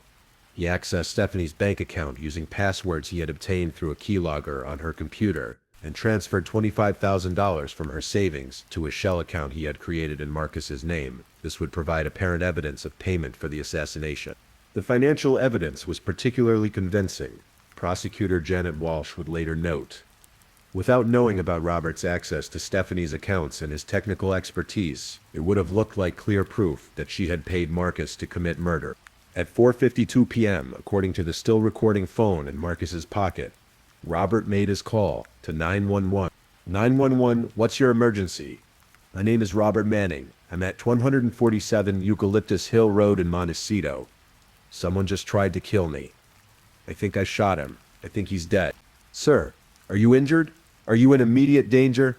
I'm hurt, but I'm okay. The attacker is definitely dead. Please send police and an ambulance. Units are on the way, sir. Stay on the line with me. Can you tell me what happened? A man came to my house. He said my wife hired him to kill me. He had a gun and he tried to shoot me, but I managed to get my gun out of my desk and I shot him first. Your wife hired him? Yes, I think so. He said she promised to pay him to murder me. Oh God, I can't believe this is happening. Robert's performance was Oscar-worthy. His voice shook with apparent emotion, and he sounded like a man in shock rather than someone who had just committed premeditated murder. The first police units arrived at 5:03 p.m. Officers found Robert sitting on his front steps holding a bloody cloth to his scratched face. He appeared to be in shock, trembling, and disoriented. He's in the office, Robert told the officers, pointing toward the back of the house. I shot him. I didn't have a choice. Officers found Marcus's body exactly where Robert had left him. surrounded by the carefully staged evidence of a home invasion gone wrong. The broken French door, the scattered papers, the dropped weapon, everything supported Robert's story of a desperate fight for survival. Detective Lisa Chen arrived at the scene at 5:25 p.m. Chen was a 15-year veteran of the Santa Barbara County Sheriff's Office, with extensive experience in homicide investigations. She immediately began documenting the scene and interviewing Robert. "Mr. Manning, I know this is difficult, but I need to ask you some questions about what happened here today." "Of course," Robert replied, his voice still shaking. "I want to help in any way I can. You said the victim claimed your wife hired him to kill you. Did you have any reason to suspect your wife might want to harm you?" Robert's response was perfectly calculated. "Stephanie and I have been having some marital problems. I suspected she might be having an affair, but I never imagined she would want me dead." "What kind of marital problems?" "She's been distant lately, secretive about her phone and her activities. She's been taking trips to Santa Barbara without me, claiming it was for work. But I was starting to wonder if there was another reason." Detective Chen made notes as Robert spoke. His story was consistent and detailed, and the physical evidence seemed to support his claims. "Do you recognize the victim?" "Yes, his name is Marcus Rivera. He's a photographer. He took pictures at our wedding last year." "Why do you think your wife would hire your wedding photographer to kill you?" "I think they've been having an affair," Robert said, his voice breaking with apparent emotion. "Maybe she saw murder as the only way to be with him without losing the money and lifestyle that comes with being married to me." At 6:15 p.m., Detective Chen received the call she was expecting. Stephanie Manning had been arrested at her office in San Francisco based on the fabricated text messages and financial transfers that Robert had created. "Mrs. Manning, you're under arrest for conspiracy to commit murder," the arresting officers told her as she sat in her cubicle, completely oblivious to the fact that her husband was dead and she was being framed for his murder. Stephanie's reaction was one of complete shock and confusion. "What are you talking about? Who am I supposed to have conspired to kill?" "Your husband, ma'am. We have evidence that you hired Marcus Rivera to murder Robert Manning." "That's impossible," Stephanie stammered. "Robert isn't dead. I just talked to him this morning, and Marcus would never hurt anyone." But as the evidence was presented to her, the text messages, the financial transfers, the testimony of her supposedly grieving husband, Stephanie began to understand the scope of the trap that had been set for her. "Robert planned this," she told Detective Chen during her first interrogation. "He found out about the affair and decided to frame me for murder. You have to believe me. Mrs. Manning, we have your text messages arranging the murder. We have bank records showing you paid Mr. Rivera $25,000. We have your husband's testimony about your marital problems. What evidence do you have that this is all fabricated?" Stephanie had no answer. Robert had been too thorough, too clever. Every piece of evidence pointed to her guilt, and she had no way to prove that it had all been manufactured by the real killer. By midnight on September 15th, 2019, Robert Manning's plan seemed to have worked perfectly. Marcus Rivera was dead, Stephanie Manning was in jail charged with his murder, and Robert was being treated as a hero who had survived an assassination attempt. The local media picked up the story quickly. "Millionaire survives murder plot," read the headline in the Santa Barbara news press. "Wife hired wedding photographer to kill husband," proclaimed the San Francisco Chronicle. Robert gave interviews expressing his shock and sadness over his wife's betrayal. He played the role of a grieving husband perfectly, telling reporters that he still loved Stephanie despite what she had done and that he hoped she would get the help she needed. "I can't believe the woman I married was capable of this," he told a TV reporter, tears streaming down his face. "I keep thinking there must be some mistake, but the evidence is overwhelming." The case seemed open and shut. Stephanie Manning had been caught red-handed, and the evidence against her was overwhelming. Her attorney advised her to accept a plea bargain to avoid the death penalty. But there was one piece of evidence that Robert Manning didn't know about. Marcus Rivera's phone, still recording in his pocket, had captured everything, and that recording was about to unravel Robert's perfect crime. 3 days after Marcus Rivera's murder, Detective Lisa Chen was conducting a thorough review of the evidence when she made a discovery that would change everything. While cataloging Marcus's personal effects, she found his iPhone still in his pocket, and when she powered it on, she discovered something extraordinary. The phone's voice memo app had been recording for over 2 hours on September 15th, capturing not just the murder itself, but Robert Manning's detailed confession and his methodical staging of the crime scene. "I've been a detective for 15 years, Chen would later recall, and I've never encountered a case where the victim provided such complete testimony about their own murder. Marcus Rivera literally spoke to us from beyond the grave." The recording was crystal clear. Chen listened in growing amazement as she heard Robert Manning's voice calmly explaining his plan to frame Stephanie for murder, his admission to killing Marcus in cold blood, and his step-by-step process of creating false evidence. At 2:30 p.m. on September 18th, Detective Chen called District Attorney Janet Walsh with news that would turn the case upside down. "Janet, you need to hear this recording immediately," Chen said. "We've got the wrong person in custody. Stephanie Manning is innocent, and her husband is a cold-blooded killer." Walsh listened to the recording with growing horror and amazement. The evidence was overwhelming and undeniable. Robert Manning had not only committed murder, but had done so in a way that demonstrated premeditation, exceptional cruelty, and a level of manipulation that was truly chilling. "This is one of the most diabolical murder plots I've ever encountered," Walsh told Chen. "Manning didn't just kill Marcus Rivera. He tried to destroy his wife's life as well. We need to move quickly before he realizes what we've discovered." The challenge was arresting Robert Manning without alerting him to the existence of the recording. If he suspected that his confession had been captured, he might destroy other evidence or flee the country. Detective Chen developed a strategy to arrest Robert under the pretense of needing additional information about the supposed home invasion. She called him and asked if he could come to the station to review some evidence and clarify details about the attack. "Of course, Detective," Robert replied, his voice full of helpful concern. "I want to do everything I can to make sure Stephanie gets the help she needs and that justice is served." Robert's confidence was absolute. He believed his plan had worked perfectly, and that he was now playing the role of the helpful victim assisting in the prosecution of his wife. On September 19th at 10:00 a.m., Robert Manning walked into the Santa Barbara County Sheriff's Office, believing he was there to help convict his wife of attempted murder. Instead, he was about to face the most shocking moment of his life. Detective Chen led Robert to interview room 3, a windowless space equipped with recording equipment and a two-way mirror.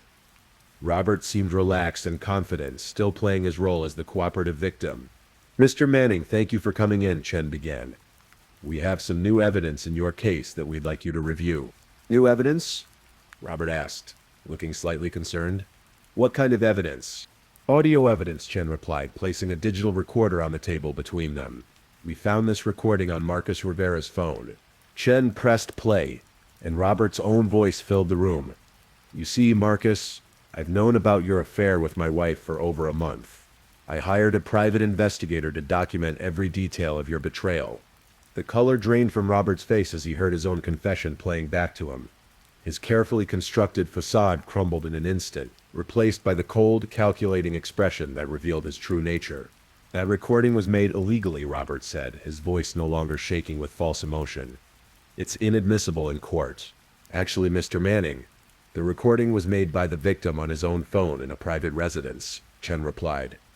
"It's completely legal and completely admissible."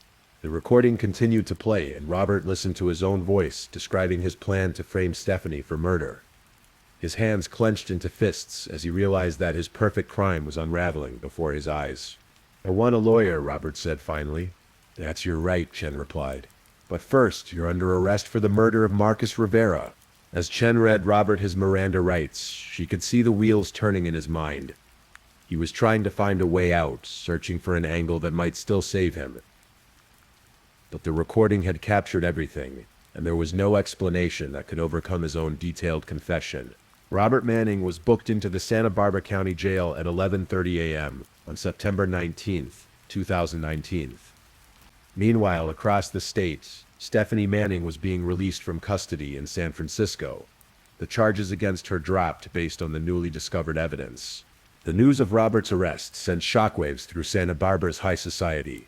The man who had been portrayed as a heroic victim was revealed to be a calculating killer who had tried to destroy his own wife's life to cover up his crime.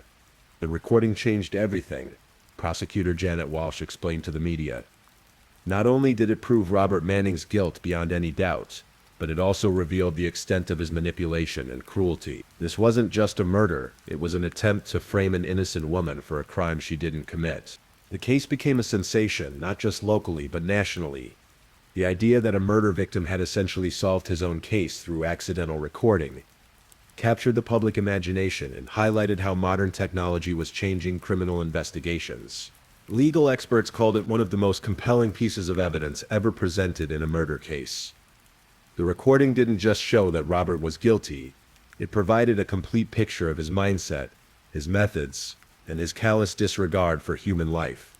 In 30 years of practicing law, I've never seen evidence this complete and damning, said defense attorney Michael Torres, who was following the case for a legal journal.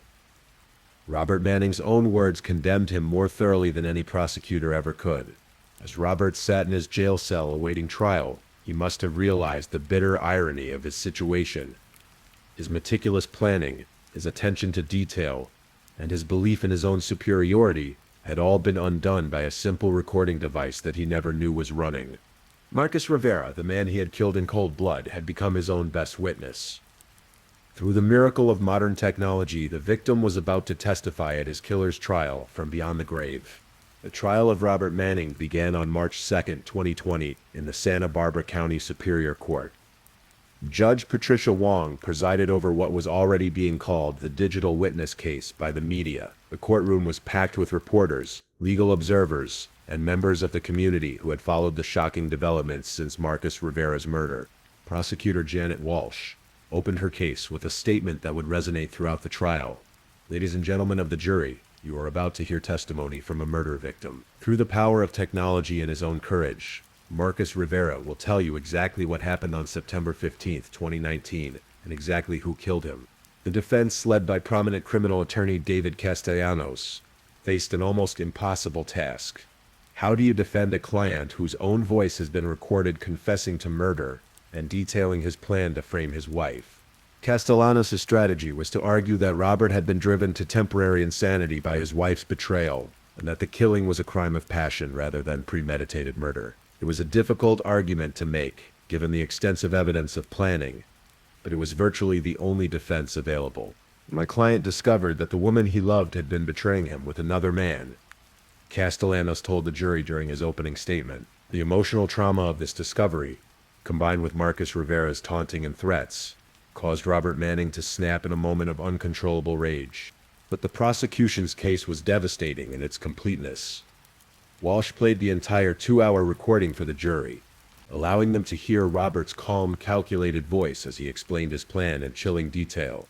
The recording spoke for itself. There was no evidence of sudden passion or temporary insanity. Instead, the jury heard a man who had planned every detail of the murder and frame up with cold precision. You could hear in his voice that this wasn't a crime of passion, Walsh argued. Robert Manning speaks about killing Marcus Rivera the way someone might discuss a business transaction. There's no emotion, no regret, no indication that he's acting impulsively. This was premeditated murder, plain and simple. The prosecution also presented evidence of Robert's extensive preparation. Phone records showed he had been monitoring Stephanie's communications for weeks. Financial records revealed his creation of shell accounts and his access to his wife's banking information. The private investigator, Frank Kozlowski, testified about the surveillance Robert had commissioned to document the affair. Robert Manning didn't kill Marcus Rivera in a moment of passion, Walsh told the jury. He spent weeks planning this murder and developing an elaborate scheme to frame his innocent wife. This wasn't temporary insanity, this was the calculated action of a sociopath who saw human beings as objects to be manipulated and discarded. Perhaps the most powerful moment of the trial came when Stephanie Manning took the stand to testify about her marriage and the affair. She spoke honestly about her relationship with Robert, describing a man who was controlling, emotionally distant, and obsessed with his public image. Robert never loved me, Stephanie testified, tears streaming down her face. I was a trophy to him, a beautiful object that enhanced his social status. When I had the affair with Marcus, I wasn't just betraying my marriage vows. I was damaging Robert's property, and he couldn't tolerate that. She described the terror she felt when she was arrested and realized the scope of Robert's manipulation. I knew he was capable of cruelty, but I never imagined he would kill someone and then try to destroy my life to cover it up. The man I married was a stranger to me. The defense's case was brief and largely ineffective. Castellanos called several character witnesses who testified about Robert's previous good reputation in the community, but their testimony seemed hollow in the face of the recording evidence.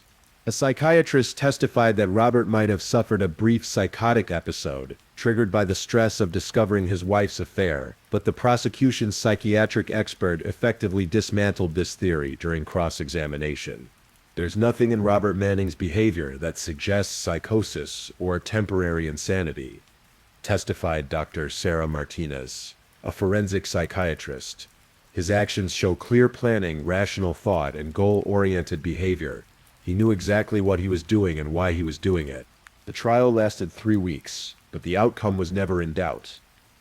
The jury deliberated for less than 4 hours before returning a verdict of guilty on all charges: first-degree murder, conspiracy to commit fraud, and attempted murder for his plan to frame Stephanie. Judge Wong sentenced Robert Manning to life in prison without the possibility of parole, calling his crimes among the most callous and calculated acts of violence she had encountered in her judicial career. "Mr. Manning, you didn't just take Marcus Rivera's life," Judge Wong said during sentencing. "You attempted to destroy your wife's life as well, all to satisfy your own ego and desire for control. Your actions demonstrate a complete lack of humanity and remorse." Robert showed no emotion as the sentence was read. Even in defeat, he maintained the cold, calculating demeanor that had characterized his entire approach to the crime. The case of Marcus Rivera's murder became a landmark in the use of digital evidence in criminal prosecutions. Legal scholars and law enforcement agencies studied the case as an example of how modern technology could provide unprecedented insight into criminal behavior. "The Rivera case changed how we think about digital evidence," explained Dr. Jennifer Liu, a professor of criminal justice at UC Santa Barbara. "It wasn't just that the recording captured the crime. It captured the criminal's entire mindset and methodology. It was like having a window into the mind of a killer." The recording also sparked discussions about privacy and surveillance in the digital age. While Marcus's accidental recording had served justice, it raised questions about when and how such evidence could be collected and used. Stephanie Manning filed for divorce immediately after Robert's conviction, and eventually moved back to Santa Barbara, where she started a nonprofit organization dedicated to helping victims of domestic abuse and manipulation. She often spoke about how the experience had taught her to recognize the warning signs of controlling behavior. Robert's crime wasn't just murder, Stephanie would tell audiences at domestic violence conferences. It was the ultimate act of control. He tried to steal my identity, my freedom, and my future. The fact that Marcus's recording exposed the truth probably saved my life. Marcus Rivera's family established a scholarship fund in his name for aspiring photographers, particularly those from underserved communities. His work continues to be displayed in galleries throughout California, and his story serves as a reminder of how art and technology can intersect in unexpected ways. Diego Morales, Marcus's best friend and business partner, took over his photography business and continues to honor his memory by maintaining the same standards of artistic excellence and personal integrity that Marcus embodied. "Marcus always said that photography was about capturing truth," Diego reflected. In the end, that's exactly what he did. He captured the truth about his own murder and made sure justice was served. Robert Manning remains incarcerated at California State Prison, Sacramento. He has never expressed remorse for his crimes and continues to maintain his innocence despite the overwhelming evidence against him. He has filed numerous appeals, all of which have been unsuccessful. The case serves as a stark reminder of how domestic abuse can escalate to murder, and how modern technology, in the hands of both criminals and investigators, can shape the pursuit of justice in unexpected ways. As we close this story, we're reminded that in our digital age, the truth has a way of surviving even the most elaborate attempts to bury it. Marcus Rivera's voice, speaking from beyond the grave through a simple recording device, ensured that justice was served, and that his killer's perfect crime became his perfect downfall. The photographer's last shot wasn't captured with a camera. It was captured with his phone, and it became the most important evidence in solving his own murder. This has been another solved true crime story for peaceful sleep. Remember that even in our darkest moments, the truth has a way of emerging, and justice, though sometimes delayed, often finds a way to prevail. Sleep well, knowing that those who seek to harm others will ultimately face the consequences of their actions. Story 5. Tonight we're traveling to the desert landscapes of Phoenix, Arizona, where the scorching summer of 2024 brought more than just record-breaking temperatures. It brought a mystery that would shake the tight-knit medical community of one of America's fastest-growing cities. This is the story of Dr. Amanda Blackwood, a 34-year-old emergency room physician who vanished without a trace on the night of June 15, 2024. Her case remains unsolved, leaving behind more questions than answers, and a family still searching for the truth. Dr. Amanda Blackwood wasn't supposed to be in Phoenix. Born and raised in Portland, Oregon, she had planned to practice medicine in the Pacific Northwest, close to the rain-soaked forests and coffee shops of her childhood. But life, as it often does, had other plans. After completing her residency at Oregon Health and Science University in 2019, Amanda received an offer she couldn't refuse from Desert Regional Medical Center in Phoenix. The hospital was expanding its emergency department, and they needed experienced physicians who could handle the intense pace of trauma medicine in a growing metropolitan area. Amanda was petite, just 5 feet 4 inches tall, with auburn hair that she always kept pulled back in a practical bun during her shifts. Her colleagues described her as having an almost supernatural calm during medical emergencies. While chaos swirled around her in the ER, Amanda moved with the precision of a surgeon and the steady voice of someone who had seen it all. She lived alone in a modest 2-bedroom apartment in the Ahwatukee neighborhood, about 20 minutes south of downtown Phoenix.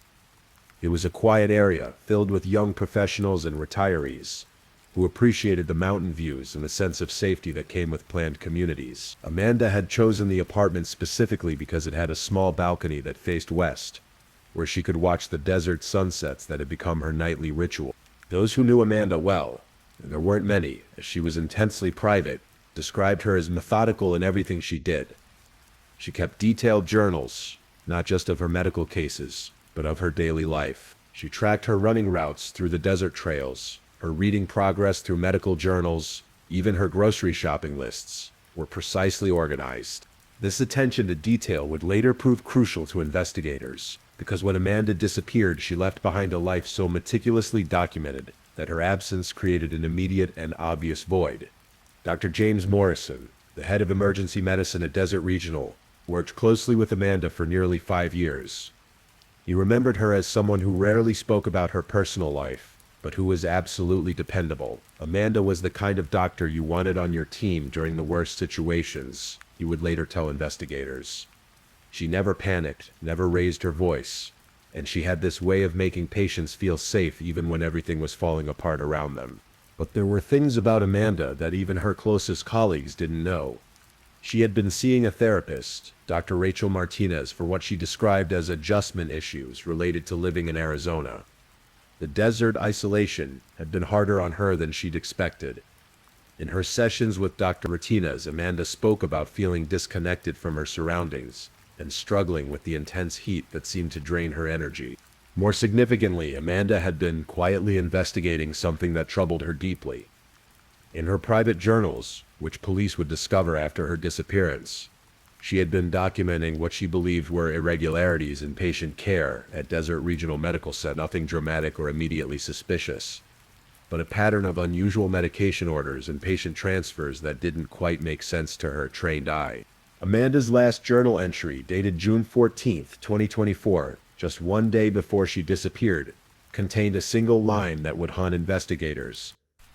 "I think I know what's been happening, but I need to be absolutely certain before I say anything. Tomorrow, I'm going to check the records one more time." June 15, 2024, began like any other Saturday for Dr. Amanda Blackwood. Security cameras at her apartment complex show her leaving for her morning run at exactly 6, wearing her usual black running shorts and a bright blue tank top that read Oregon Health Sciences University across the chest, a gift from her residency program that she wore like a badge of honor.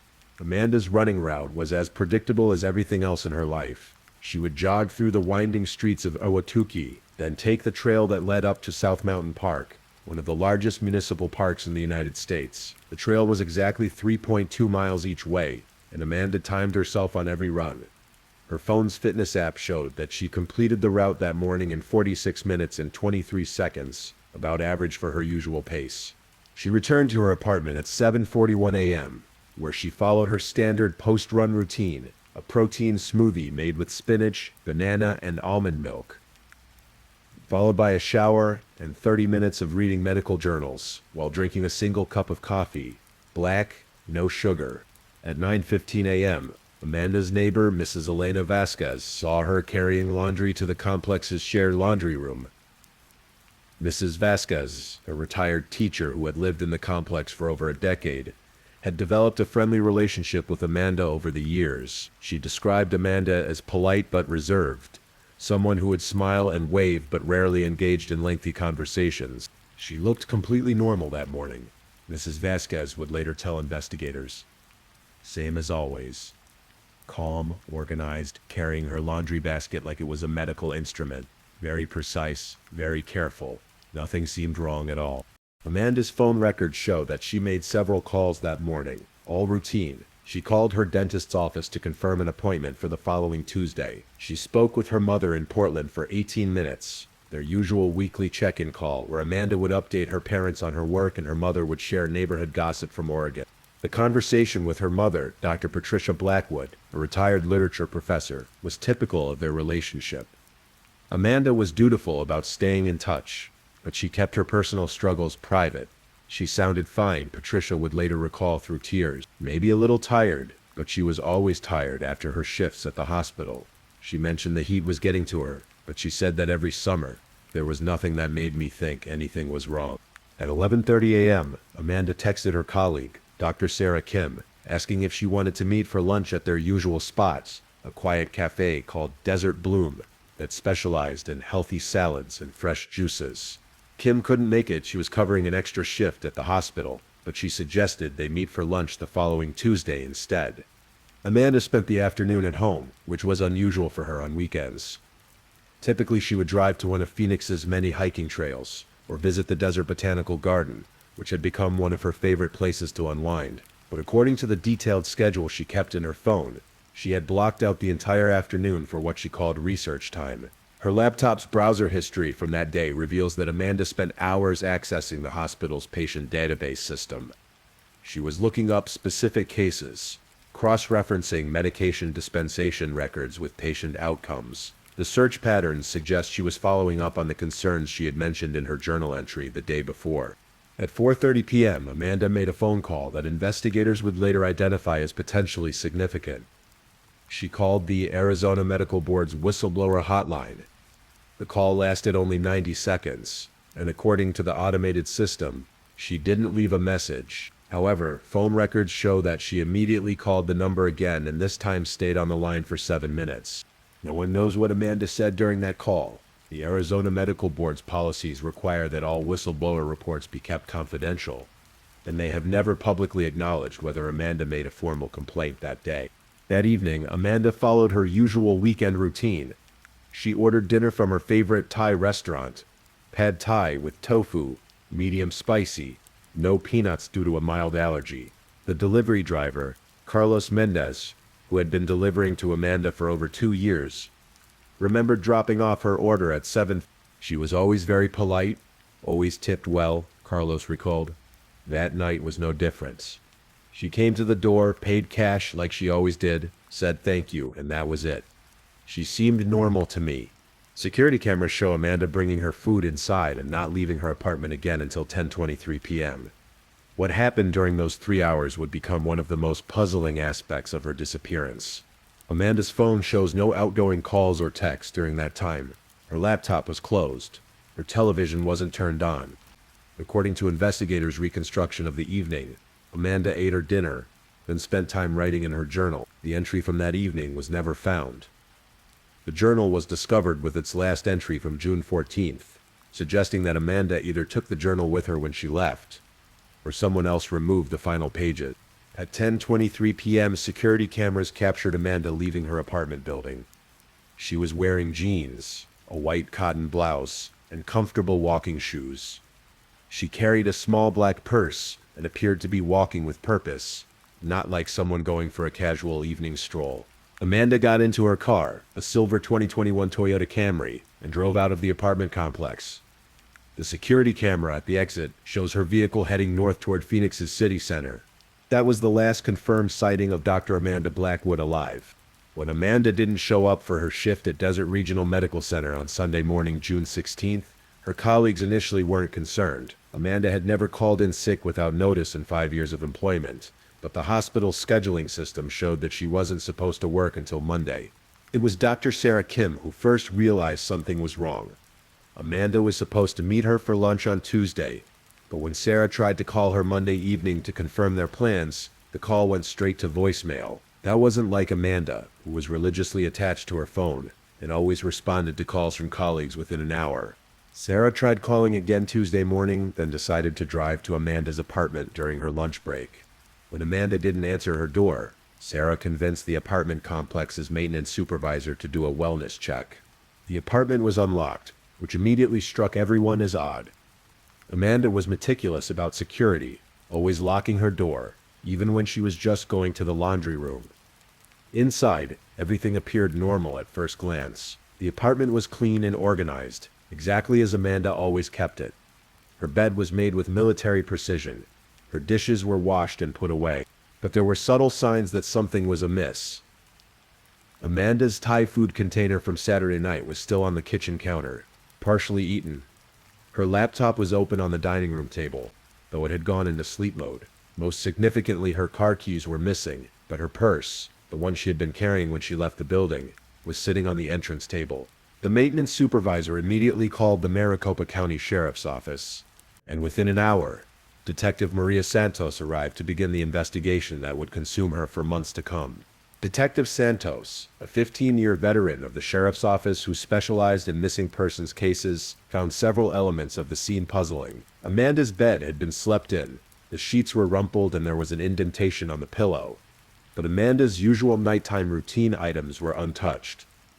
Her contact lens case was empty, suggesting she had put her contacts in, but her toothbrush was dry. It looked like she had gone to bed normally, then gotten up and gotten dressed to go somewhere. Detective Santos would later explain. But she left without taking several things that everyone who knew her said she never went anywhere without. Amanda's reading glasses were on her nightstand. Her fitness tracker, which she wore constantly and which tracked her sleep patterns, was plugged into its charger by her bed. Most puzzling of all, her house keys were still hanging on the hook by the front door. If you're leaving your apartment and you plan to come back, you take your house keys, Detective Santos noted. If you're leaving and you don't plan to come back, you might not bother. But then why lock the door behind you? The detective began interviewing Amanda's neighbors, starting with Mrs. Vasquez, who had seen Amanda doing laundry on Saturday morning. Miss Vasquez mentioned that she had heard what sounded like a car door slamming around 10:30 p.m. on Saturday night, but she hadn't looked outside to see what was happening. I watched my television shows at that time, she explained. I heard the sound, but I didn't think anything of it. People come and go from the parking lot all the time. Another neighbor, Tom Bradley, who lived directly above Amanda's apartment, told Detective Santos that he had heard what sounded like furniture being moved around in Amanda's apartment sometime after 11 p.m. on Saturday night, but he admitted he wasn't certain about the timing, and he hadn't heard any voices or sounds of distress. The most significant discovery came when Detective Santos examined Amanda's laptop. The browser history showed that Amanda had been researching something very specific in the hours before she disappeared. She had been looking up information about a particular medication called propofol, specifically its use in hospital settings and the regulations surrounding its dispensation and monitoring. Propofol is a powerful anesthetic primarily used in surgical procedures. It's also the drug that killed pop star Michael Jackson, and it's heavily regulated because of its potential for abuse and its dangerous side effects when not properly monitored. Amanda's search history showed that she had been looking up recent cases of propofol diversion, instances where medical professionals had stolen the drug for personal use or illegal distribution. She had also been researching the symptoms of propofol addiction and the methods used to detect unauthorized access to the drug in hospital settings. When Detective Santos cross-referenced these searches with Amanda's work schedule, she discovered something troubling. Amanda had been working night shifts in the emergency room during several weeks when there had been unusual inventory discrepancies in the hospital's controlled substance storage. The investigation was beginning to suggest that Dr. Amanda Blackwood hadn't simply vanished. She might have stumbled onto something that someone else desperately wanted to keep hidden. As Detective Santos dug deeper into Amanda's digital footprints, a complex picture began to emerge. Amanda hadn't just been casually researching propofol diversion. She had been conducting what amounted to her own private investigation for weeks, possibly months. Her computer contained a hidden folder labeled Inventory Analysis that contained spreadsheets tracking medication usage patterns at Desert Regional Medical Center. Amanda had been secretly documenting discrepancies between the amount of propofol ordered by the hospital pharmacy and the amount actually accounted for in patient records. The spreadsheets were meticulous, color-coded, and showed a clear pattern. Over the past 6 months, approximately 200 vials of propofol had been unaccounted for. Not missing, exactly, but dispensed according to the inventory system, without corresponding patient records to justify their use. More troubling, Amanda had identified specific staff members who had access to the controlled substance storage during the times when discrepancies occurred. She had created what amounted to a suspect list, complete with work schedules, access times, and behavioral observations. At the top of her suspect list was a name that made Detective Santos's investigation significantly more complicated: Dr. Michael Zhang, the chief of anesthesiology at Desert Regional Medical Center, and one of the most respected physicians in Phoenix's medical community. Dr. Zhang had been working at Desert Regional for 8 years, and had an impeccable reputation. He was married with 2 teenage children, lived in an expensive neighborhood in Scottsdale, and was known for his dedication to patient care and medical education. He also had unrestricted access to the hospital's controlled substance storage and worked many of the same shifts as Amanda. Amanda's notes about Dr. Zhang were careful and clinical, written in the same precise language she used for medical charting. She had observed him staying late after his shifts, often in areas of the hospital where he didn't typically work. She had noticed that he seemed unusually tired during morning meetings, and she had documented several instances where he had volunteered to handle medication tasks that would normally be delegated to nursing staff. But Amanda was careful not to make direct accusations. Her notes repeatedly emphasized that she needed more evidence before drawing any conclusions. Correlation is not causation, she had written in one margin note. Need to establish pattern of access and elimination of alternative explanations. Detective Santos realized that Amanda's disappearance might not be random.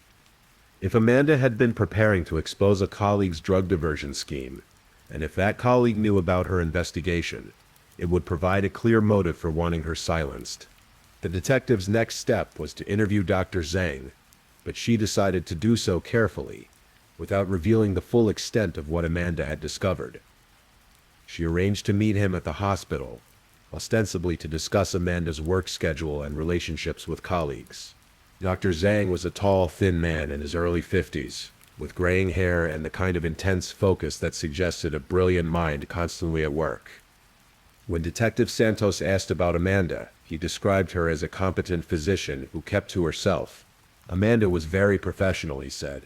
She did excellent work in the emergency department, but she wasn't particularly social. I don't think I ever had a conversation with her that wasn't directly related to patient care. When Detective Santos asked if Amanda had ever seemed concerned about anything at the hospital, Dr. Zhang paused for a moment before answering. Actually, now that you mention it, she did seem preoccupied lately. More than usual, I mean. Amanda was always serious about her work, but in the past few weeks, she seemed, distracted maybe. Like she had something on her mind. Detective Santos pressed gently. Does she ever mention any concerns about hospital procedures or policies? Dr. Zhang's response was interesting in its specificity. She asked me a few questions about anesthesia protocols about a month ago. Nothing unusual, just clarifications about dosing and monitoring requirements. Emergency physicians sometimes need to use sedation medications, so it wasn't an odd conversation, but it wasn't typical for Amanda to ask those kinds of questions. After the interview, Detective Santos felt more convinced that Amanda's disappearance was connected to her investigation. But she needed more evidence before she could take any action against Dr. Zhang or anyone else at the hospital. She decided to examine Amanda's car, which had been found 3 days after her disappearance in the parking lot of a 24-hour diner about 15 miles from her apartment. The car was unlocked, with Amanda's keys still in the ignition. Her cell phone was on the passenger seat, It's battery dead. The diner, called Mel's All-Night Cafe, was a popular spot among hospital workers and other night shift employees because it was one of the few places in Phoenix that served decent food around the clock. Several staff members from Desert Regional Medical Center were regular customers. Detective Santos interviewed the diner's overnight staff, hoping someone had seen Amanda on Saturday night. The night manager, a woman named Joyce Patterson who had been working at Mel's for over 20 years, thought she remembered seeing someone matching Amanda's description around midnight on Saturday. There was a woman, small, reddish hair, sitting in one of the corner booths, Joyce recalled. She ordered coffee but didn't touch it, just sat there for maybe an hour, checking her phone. She seemed nervous, like she was waiting for someone. Joyce's description matched Amanda perfectly, but she couldn't be certain it was her. The diner had been busy that night, and Joyce admitted her memory wasn't what it used to be. More significantly, the diner's security camera system had malfunctioned the previous week, so there was no video evidence of who had been there that night. Detective Santos was beginning to suspect that someone had arranged to meet Amanda at the diner, possibly by sending her a message that led her to believe she was meeting a source who could confirm her suspicions about the drug diversion. The meeting had gone wrong somehow, and Amanda had never made it home. But without more concrete evidence, the detective was facing the same problem that Amanda had encountered in her investigation. Lots of suspicious circumstances, but no smoking gun. Detective Santos knew she needed to get inside Desert Regional Medical Center to examine the controlled substance storage and access records. But she also knew that requesting a search warrant would alert everyone at the hospital to the investigation. Instead, she decided to approach the hospital administration and request their cooperation as part of the missing persons investigation. Dr. Elizabeth Harper, the hospital's chief executive officer, was initially cooperative. She expressed concern for Amanda's safety and authorized Detective Santos to review personnel records and work schedules. But when the detective mentioned that she needed to examine controlled substance inventory records, Dr. Harper's demeanor changed noticeably. "Those records are highly confidential," Dr. Harper explained. "They're subject to federal regulations, and I can't authorize access without proper legal documentation. I'm sure you understand the sensitive nature of controlled substance tracking." Detective Santos did understand, but she also found Dr. Harper's sudden reluctance suspicious. She decided to apply for a search warrant, knowing that it would take time and that word of the investigation would likely spread throughout the hospital before she could execute it. While waiting for the warrant, Detective Santos continued interviewing Amanda's colleagues. She spoke with several nurses, technicians, and physicians who had worked with Amanda regularly. Most described her as professional but distant, echoing what Dr. Zhang had said. But one conversation provided a crucial breakthrough. Linda Rodriguez, a night shift nurse who had worked with Amanda for 3 years, mentioned something that no one else had brought up. "About 2 weeks before Amanda disappeared, she asked me some strange questions," Linda said. "She wanted to know about the process for reporting medication discrepancies, and she asked if I had ever noticed anything unusual about the way controlled substances were being handled." Linda had been working in hospitals for over 15 years and had a reputation for being observant and discreet. She told Detective Santos that she had in fact noticed some irregularities, but she hadn't known what to make of them. "There were times when the propofol count didn't match what I expected based on the procedures that had been performed," Linda explained. "Nothing dramatic, just small discrepancies that could be explained by documentation errors or timing issues. But when Amanda asked about it, I started paying more attention." Linda had begun keeping her own informal records after her conversation with Amanda. She showed Detective Santos a small notebook where she had been tracking controlled substance usage during her shifts. "I saw Dr. Zhang accessing the medication storage more frequently than usual," Linda said quietly. "He would come in during night shifts, even when he wasn't scheduled to be working. He always had plausible explanations, emergency procedures, restocking for the next day. But it seemed odd." Linda's observations corroborated what Amanda had documented in her hidden files. But Linda had something Amanda didn't. She had actually seen Dr. Zhang removing vials of propofol from the storage cabinet on nights when there were no surgical procedures requiring that medication. "I didn't say anything because Dr. Zhang is well respected, and I wasn't sure what I was seeing," Linda admitted. "But when Amanda started asking questions, I wondered if she had noticed the same things. Detective Santos now had enough evidence to focus her investigation on Dr. Zhang, but she still didn't have direct evidence connecting him to Amanda's disappearance. She needed to know if Amanda had confronted him or if he had discovered her investigation. The search warrant came through on a Friday afternoon, exactly 1 week after Amanda had vanished. Detective Santos arrived at Desert Regional Medical Center with 2 other investigators and a forensic accountant who specialized in healthcare fraud cases. The controlled substance storage area was a secure room requiring both keycard access and a personal identification number. The hospital's security system maintained detailed logs of everyone who had accessed the room, including the date, time, and duration of each visit. The access logs confirmed what Amanda and Linda Rodriguez had observed. Dr. Zhang had been accessing the controlled substance storage far more frequently than his surgical schedule would require. On several occasions, he had entered the room during night shifts when he wasn't officially working. More damning, the logs showed that Dr. Zhang had accessed the storage room on Saturday night, June 15th, the night Amanda disappeared. According to the timestamp, he had entered the room at 11:47 p.m. and stayed for 12 minutes. When Detective Santos cross-referenced this timing with the hospital's employee parking records, she discovered that Dr. Zhang's vehicle had entered the hospital parking garage at 11:23 p.m. and left at 12:18 a.m. on Sunday morning. The timeline was beginning to make sense. Amanda had left her apartment at 10:23 p.m., driving toward Phoenix's city center. She had been seen at Mel's all-night cafe around midnight, appearing nervous and checking her phone frequently. Zhang had been at the hospital during the same time frame, accessing the controlled substance storage for reasons that had nothing to do with patient care.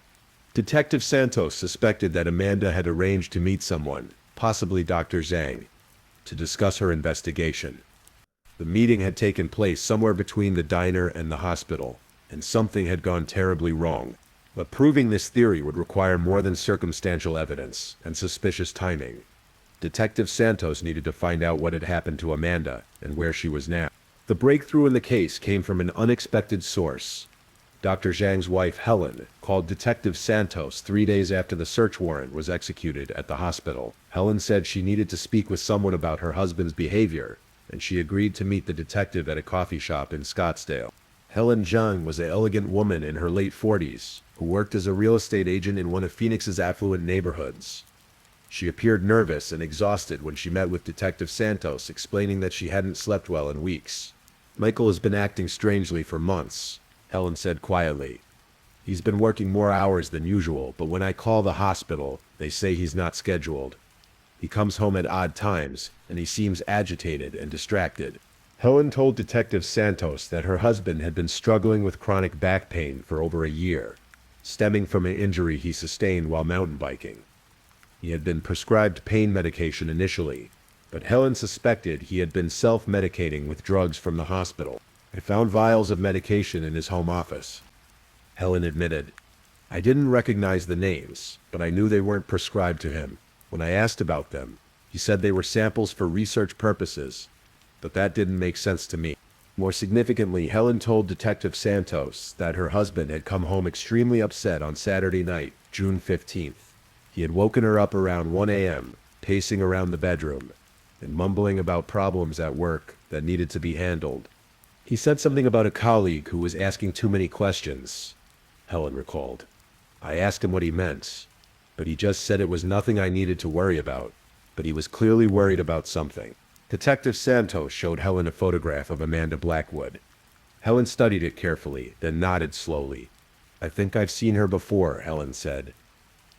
"Michael pointed her out to me at a hospital charity event last year. He said she was a very good emergency physician, but also very, what was the word he used? Thorough. He said she was the kind of doctor who noticed everything and never let things slide." Based on Helen's information, Detective Santos felt she had enough evidence to bring Dr. Zhang in for questioning. She arrested him at the hospital on a Thursday morning, charging him with controlled substance diversion while continuing to investigate his connection to Amanda's disappearance. Dr. Zhang initially denied any involvement in Amanda's disappearance, but he did admit to taking propofol from the hospital. He claimed he had developed a dependency on the drug as a way to manage both his chronic pain and his anxiety about work performance.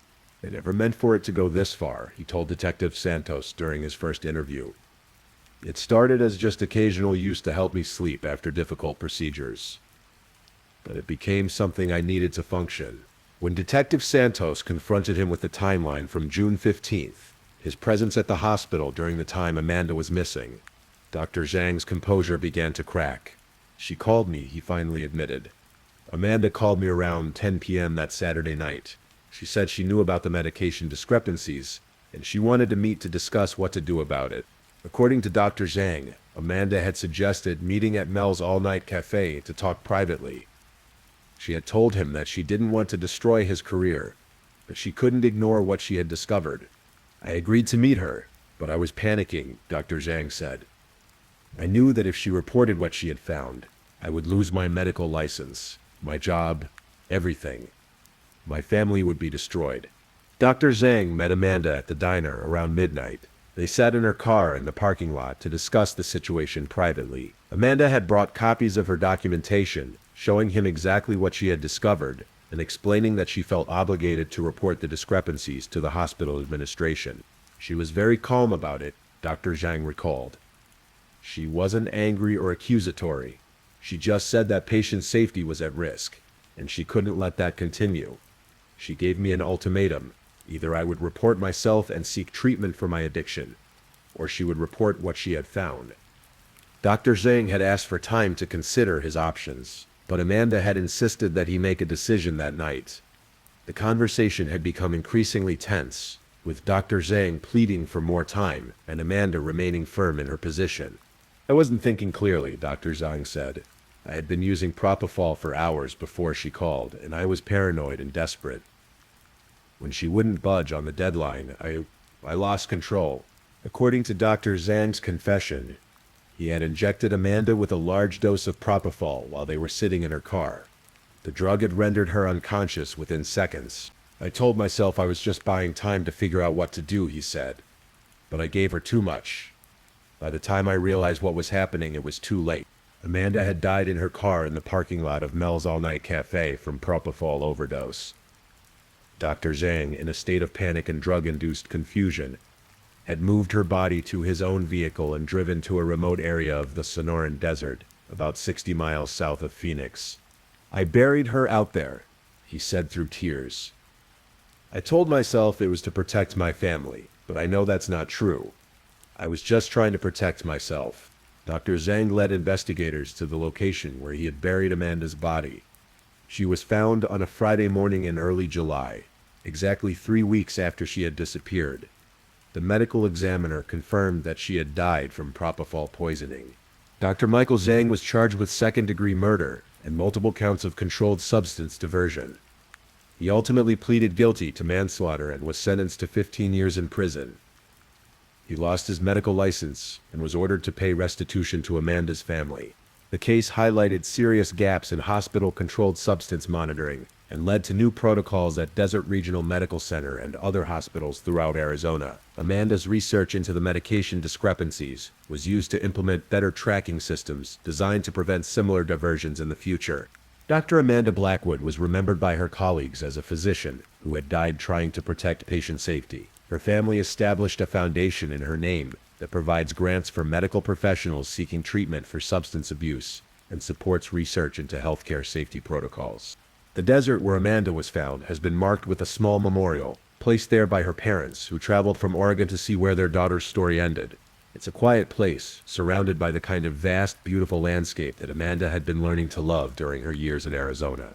Her case serves as a reminder that even in professions dedicated to healing and helping others, human weaknesses and desperation can lead to tragedy, and it stands as a testament to the courage of those who, like Amanda, are willing to speak up when they see something wrong, even when that courage comes at the ultimate cost. This has been the story of Dr. Amanda Blackwood, a case that reminds us that the truth, however difficult, must always be pursued. Rest well and remember that even in the darkest mysteries, justice can prevail when good people refuse to stay silent. Thank you for listening to tonight's true crime story. Rest peacefully, knowing that another story awaits you next time. ready to accompany you on another journey toward restorative sleep. But if you're still awake, don't forget to like and subscribe so you don't miss our next true crime stories. And until next time, stay safe and take care. Good night.